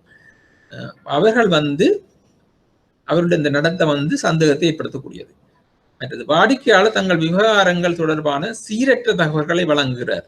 அந்த ஒரு முன்னுக்கு பின் முரண தகவல்களை சொல்லிக் கொண்டிருக்கிறார், சீரற்ற தகவல்களை வழங்குகிறது. வாடிக்கையாளர் அவசரப்படுகிறார், பதட்டமாக இருக்கார், இல்ல தவிர்க்கக்கூடியவர் ஆகிறார். டென்ஷனா இருக்கு, இந்த பொருள் வர பொருள் அவசரமா அப்படி இருக்கிறது, ஏதாவது கேட்டா அரைகுற மரமல் சொல்லி போற அப்படி வாடிக்கையாளர் நடத்தையோ சந்தேகக்கூடியமா இருக்கிறது. வாடிக்கையாளர் வழங்கிய தகவல் பிற மூலங்களில் இருந்து சேகரிக்கப்பட்ட தகவல்களுக்கு முரணானது. சரிதானே, வாடிக்கையாளர் தகவல் பிற மூலங்களிலிருந்து சேகரிக்கப்பட்ட தகவலுக்கு வேற சோர்ஸ்ல கலெக்ட் பண்ற இன்ஃபர்மேஷனுக்கு மேட்ச் பண்ணாம இருக்கிறது. Information provide by the customer contradicts information gathered from other sources. வாடிக்கையாளர் பரிவர்த்தனை தொடர்பாக மற்றொரு நபருடன் கிளைக்கு வருகிறார். அந்நபர் பரிவர்த்தனை தொடர்பாக அறிவுறுத்தல் வழங்குகிறார். இது இன்னொரு பிரச்சனைக்குரிய விஷயம். இன்னொரு ஆளை கூட்டிக் கொண்டு வரைக்குள்ள அந்த கூட்டிக் கொண்டு வாரவர் தான் இன்ஸ்ட்ரக்ஷன்ஸ் தாரர். அப்படியான இருந்தால் உண்மையாக டிரான்சாக்ஷன் செய்கிறவர் இவர் தான். சரிதானே, அப்ப இவரை பாவிச்சு இவரை டம்மியா வச்சுக்கொண்டு இவர் ஏதோ செய்கிறார் என்ற மாதிரி ஒரு சஸ்பிஷன்ஸ்களுக்கு வரலாம். அப்படி உண்மையா இருக்கலாம், சில இடங்கள்ல அப்படித்தான் நடக்கிறது. இவற்ற பேர் அக்கவுண்ட் இருக்கும், ஆனா இவர் தான் உண்மையா நடத்துறவர், இந்த கள்ள வேலை செய்கிறவரா இருப்பார். அப்ப வாடிக்கையாளர் பரிவர்த்தனை மற்றொன்னுடன் கிளைக்கு வருகிறார், அன்னவர் பரிவர்த்தனை அறிவித்தல் வாங்குறாருன்னு சொன்னால் சம்திங் ரோங். இது வாடிக்கையாளர் நடத்தையில உள்ள பிரச்சனைகள். சரிதானே, அப்ப இது வந்து சந்தேகத்துக்குரிய இது வந்து பார்த்தோம். ரைட். முழுமையாக்கப்பட்ட பரிமாற்றங்கள் நாங்க நினைக்கிறது கம்ப்ளீட்டட் டிரான்சாக்ஷன்ஸ் தான் ரிப்போர்ட்டிங் சொல்றது இல்ல. அப்படி இன்கம்ப்ளீட்டட் டிரான்சாக்ஷன்ஸையும் வந்து செய்யலாம், அல்லது ட்ரை பண்ண டிரான்சாக்ஷன்ஸை ரிப்போர்ட் பண்ண வேணும். எந்த ஒரு பரிவர்த்தனை அல்லது முயற்சித்த பரிவர்த்தனையும் எந்த ஒரு சட்டவிரோத நடவடிக்கையுடன் தொடர்புடையதாக இருக்கலாம், அல்லது எந்த ஒரு கிரிமினல் குற்றத்துக்கும் தொடர்புடையதாக இருக்கலாம். அவை புகார் அளிக்கப்பட வேண்டியதாகும். இப்ப இதுல பார்க்கணும், எந்த ஒரு பரிவர்த்தனை, எந்த ஒரு டிரான்சாக்ஷன்ஸ் அல்லது முயற்சித்த பரிவர்த்தனை, முயற்சித்த பரிவர்த்தனை அட்டெம்ப்டட் டிரான்சாக்ஷன்ஸ், அதுவும் வந்து சட்டவிரோதமான நடவடிக்கையும் தொடர்பாக இருக்கலாம், அல்லது ஒரு கிரிமினல் இதோட இருக்கலாம், கிரிமினல் ஆஃபென்ஸ் தொடர்புடைய இருக்கலாம். அதுவும் வந்து ரிப்போர்ட் பண்ண வேண்டும். காசு பரிவர்த்தனை புகாரளிப்பது சந்தேகத்துக்கிடமான பரிவர்த்தனை புகாரளிக்கும் தேவைக்கு பதிலீடாகாது. இதுல காசு பரிவர்த்தனை கேஷ் டிரான்சாக்ஷன் ரிப்போர்ட்டிங், அது வந்து ஓவர் 2 lakhs வந்து ரிப்போர்ட்டிங் இருக்குத்தானே. மற்றது sorry, cash transfer report 1 million over 1 million. Suspected transaction reporting வேற இருக்கு. என்ன இதுல வந்து ஒரு டிரான்சாக்ஷன்ஸ் வந்து ஏதாவது சந்தேகத்துக்கிடமாக வர்றது, இது வந்து ஓவர் 1 million செய்யறோம்ன்றதுக்காண்டி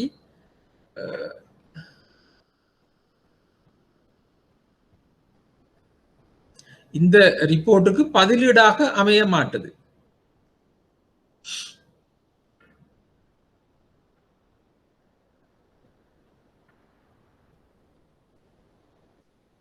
ரெண்டு ரிப்போர்ட்டும் வேற வேற ரிப்போர்ட்டிங்.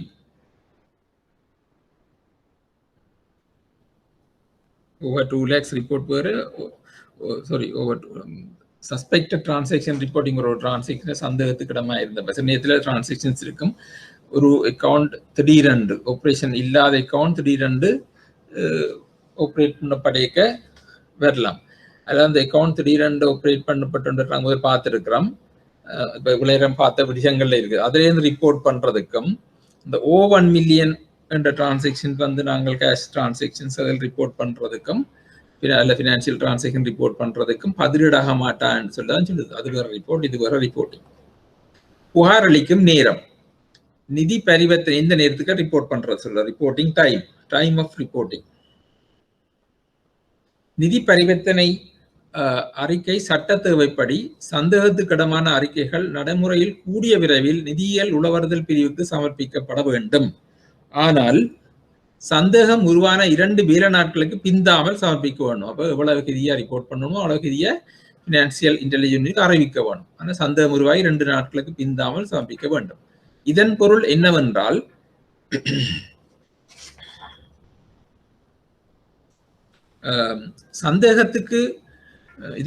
என்னவென்றால், சந்தேகத்தின் ஆரம்ப உருவாக்கத்துக்கு பிறகு உங்கள் செயல்முறை நடவடிக்கைகளை பொருட்படுத்தாமல் உங்கள் செயல்முறை முடிக்கப்படாவிட்டாலும் சந்தேகம் தெரிவிக்கப்பட வேண்டும். சந்தேகத்தை கையாள்வதற்கான உங்கள் செயல்முறை சந்தேகத்தின் அறிக்கையுடன் ஒரே நேரத்தில் சொல்லலாம். ஒரு சந்தேகம் வந்துட்டா அதை இல்லாத அந்த முடிச்சு கம்ப்ளீட் பண்ணி போட்டு தான் ரிப்போர்ட் பண்றேன் இல்ல, சந்தேகம் வந்தாலும் அறிவிக்கலாம், அறிவிச்சு போட்டும் செயல்முறையை தொடரலாம்னு சொல்லப்படுகிறது. அறிக்கையை அனுப்புவதற்கு முன்னர் நீங்கள் சந்தேகத்தை மறக்க முடிந்தால் 2 வேலை நாள் காலத்துக்குள் அறிக்கையை அனுப்பக்கூடாது. இப்ப சந்தேகம் வந்து அதை வந்து இல்ல சந்தேகம் இல்லை, அது கிளியர் ஆனதான்னு சொல்லி அறிவிச்சாச்சு. ஆனா சந்தேகம் வந்து கிளியர் தெரிஞ்சால் அதுக்கு பிறகு திரும்ப அறிவிக்க தேவையில்லை, அறிக்கை அனுப்பக்கூடாதுன்னு சொல்லப்படுகிறது. அது டைமிங். ஒரு சந்தேகத்துக்கிடமான பரிவர்த்தனை அறிக்கை புகார் அளித்த பிறகு ரிப்போர்ட்டிங், அதுக்கு பிறகு என்ன செய்யறேன் என்றால், இந்த அறிக்கையை வந்து அறிவிச்சா பிறகு பரிவர்த்தனைகள் இடைநிறுத்த இல்லைன்னு சொன்ன டிரான்சாக்ஷன் நிப்பாட்டாட்டி நாங்க பார்த்துனாங்க சஸ்பெக்ட் பண்ண டிரான்சாக்ஷன் 7 நாளைக்கு நிப்பாட்டலாம், இல்ல கூடன்னு சொன்னால் கோர்ட்ஸ் ஹைகோர்ட் பெர்மிஷன் எடுத்து தொடர்ந்து நிப்பாட்டலாம். அப்படி இல்லைன்னு சொன்னா வாடிக்கையாளரின் வழக்கம் போல வணிகத்தை மேற்கொள்ளலாம். வாடிக்கையாளரின் பரிவர்த்தனைகள் தொடர்பான மேலதிக முன்னேற்றங்கள் ஏதேனும் இருந்தால் நிதியியல் உளவறுதல் பிரிவுக்கு தெரிவிக்கப்பட வேண்டும். அதாவது பினான்சியல் ரிப்போர்ட்டிங் இன்டெலிஜென்ஸ் யூனிட்டுக்கு தெரிவிக்கணும். ஏதாவது வேறு ஏதாவது டெவலப்மெண்ட்ஸ் எல்லாம் வித்தியாசம் இருந்தால், அதாவது வேற கணக்கள் திறக்கிறது, கணக்களை மூடுறதுக்கான கோரிக்கை அப்படி வரைக்குள்ள அங்க இன்ஃபார்ம் பண்ணலாம். என்ற சந்தேகம் இருந்ததான் என்னுடைய தெரிவிக்கிறது. எஸ்டிஆர் புகார் அளித்த பிறகு நிதி பரிவர்த்தனை சட்டம் 9 பிரியும்படி ஒரு நபர் வேறு ஒரு எந்த நபருக்கும் வெளியிடக்கூடாது. அதாவது இந்த அந்த சொல்லப்பட்ட நபர்கள் வங்கி, காப்புறுதி, மற்றது நிதியல்ல நிறுவனங்கள் எல்லாம் சொல்லப்பட்டிருக்கு. ஆனா இந்த புகார் அளித்தால் அதை பற்றி வெளியே சொல்லக்கூடாதுன்னு சொல்லி இருக்குது. நிதியியல் உளவுறுதல் பிரிவுக்கு ஒரு அறிக்கை செய்யப்பட்டுள்ளது சொல்லக்கூடாது. ஒரு சந்தேகம் உருவாகியுள்ளது சொல்லக்கூடாது. பிற தகவல்கள் நிதியியல் உளவுறுதல் பிரிவுக்கு சமர்ப்பிக்கப்பட்டுள்ளன. அப்ப அதையும் அப்படி ரிப்போர்ட் பண்ணப்பட்டுள்ளது என்று ஒருவருக்கும் வேறொருக்கும் தகவல் சொல்லக்கூடாது என்ற இது ரகசியமாக அந்த நிறுவனம் இந்த சந்தேகத்தை விசாரணை செய்யுமே ஒழிய, சந்தேகம் தானே உண்மையாண்டு இல்லை, சந்தேகத்தை விசாரணை செய்யுது. அதை வேறு ஒருவருக்கும் வெளிப்படுத்தக்கூடாது என்ற அவர் வெளிப்படுத்தினா சில நேரம் அந்த வாடிக்கையாளர் நடவடிக்கை தன் கணக்குகளை நிறுத்துவார் அல்லது மூடிக்கொண்டு வேறு வேலைகளுக்கு போகலாம். அப்படி செய்யக்கூடிய வேறு நடவடிக்கைகளை மேற்கொள்ளலாம். புகார் அளிச்சா சொல்லக்கூடாது. சந்தேகத்துக்கிடமான பரிவர்த்தனை அறிக்கை நபர்கள் சட்டத்தால் பாதுகாக்கப்படுகிறார்கள். இதான் இந்த ரிப்போர்ட்டிங், இது நாங்கள் முதலும் பார்த்த நாங்கள் ரிப்போர்ட்டிங் பர்சன்ஸ் சட்டத்தால பாதுகாக்கப்படுகிறார்கள். எந்த ஒரு சிவில், கிரிமினல் அல்லது ஒழுங்கு நடவடிக்கைகளும் எதிராக எடுக்கக்கூடாது. அப்ப இந்த சொல்லப்பட்ட நாங்கள் பார்த்து கண்ட நிறுவனங்கள், காப்புறுதி, அது மாதிரி பார்த்து மற்ற நிதியல்ல நிறுவனங்கள் வரையும் சொல்லப்பட்டிருக்கிறது.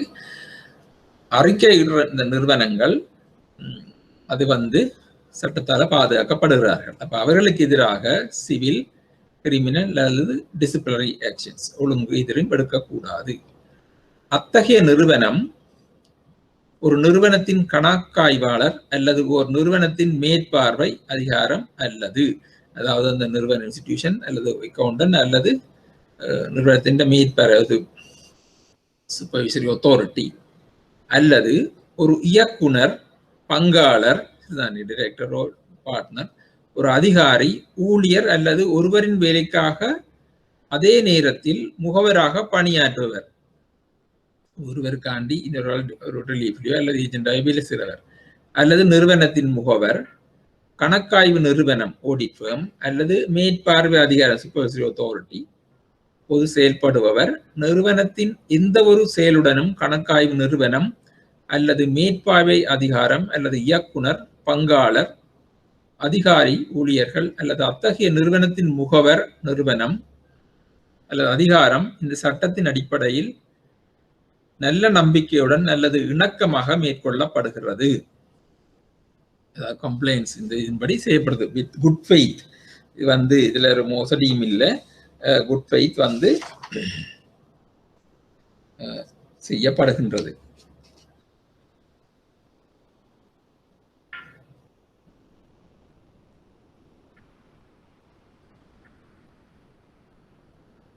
Carried out in terms of this act in good faith or in compliance with regulations under this act. இந்த சட்டத்துக்கு கீழே நல்ல நம்பிக்கையுடனும் கம்ப்ளைண்ட்ஸ் இணக்கமாக மேற்கொள்ளப்படுகிறது. இந்த சட்டத்தின் செய்யப்பட்ட விதிமுறைகள் அல்லது இந்த சட்டத்தின் அடிப்படையில் நிதி புலனாய்வு பிரிவு வழங்கிய விதிகள் அல்லது அறிவுறுத்தல்கள் மேற்கொள்ளப்படுகின்றன. அப்ப அந்த சட்டத்துக்கு கீழே வழங்கப்பட்ட இன்ஸ்ட்ரக்ஷன்ஸ், ரூல்ஸ், ரெகுலேஷன்ஸ் தான் இங்கே செய்யப்படுறபடியால் அவர்களுக்கு எதிராக நடவடிக்கை எடுக்கப்பட முடியாது என்று சொல்லப்படுகிறது. இதுதான் நாங்க பார்த்திருக்கிறோம். இன்றைக்கு நாங்க பார்த்திருக்கிறது மணி லாண்டரிங்.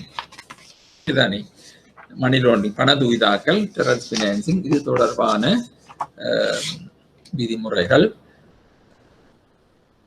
சட்டங்கள், இலங்கையில் அதை அமல்படுத்தக்கூடிய சட்டங்கள், முறைகள், அது தொடர்பான விளக்கங்கள், ஒரு அமைப்புகளின் அதிகாரங்கள் என்ன, பணிகள் என்ன, அதில் பற்றி நாங்கள் பார்த்துருக்கிறோம். இதனால ஏதாவது சிறு சிறு கேள்வியில் அப்படி வரைக்கல இல்லை இதை நீங்க மறுபடியும் இருக்கும். அடுத்த கிழமை அடுத்த செஷனுக்கு நாங்கள் மிச்சத்தை பார்க்கலாம். Customer due diligence and risk based approach இருக்குது. அதை பார்ப்போம். அதை பார்த்துட்டு இன்னும் ஒரு கிளாஸ் இல்லை 2 கிளாஸோட இந்த டேர்முக்குள்ள இந்த செஷனுக்குரிய இது முடியும். அடுத்த கிழமை சந்திப்போம். Okay.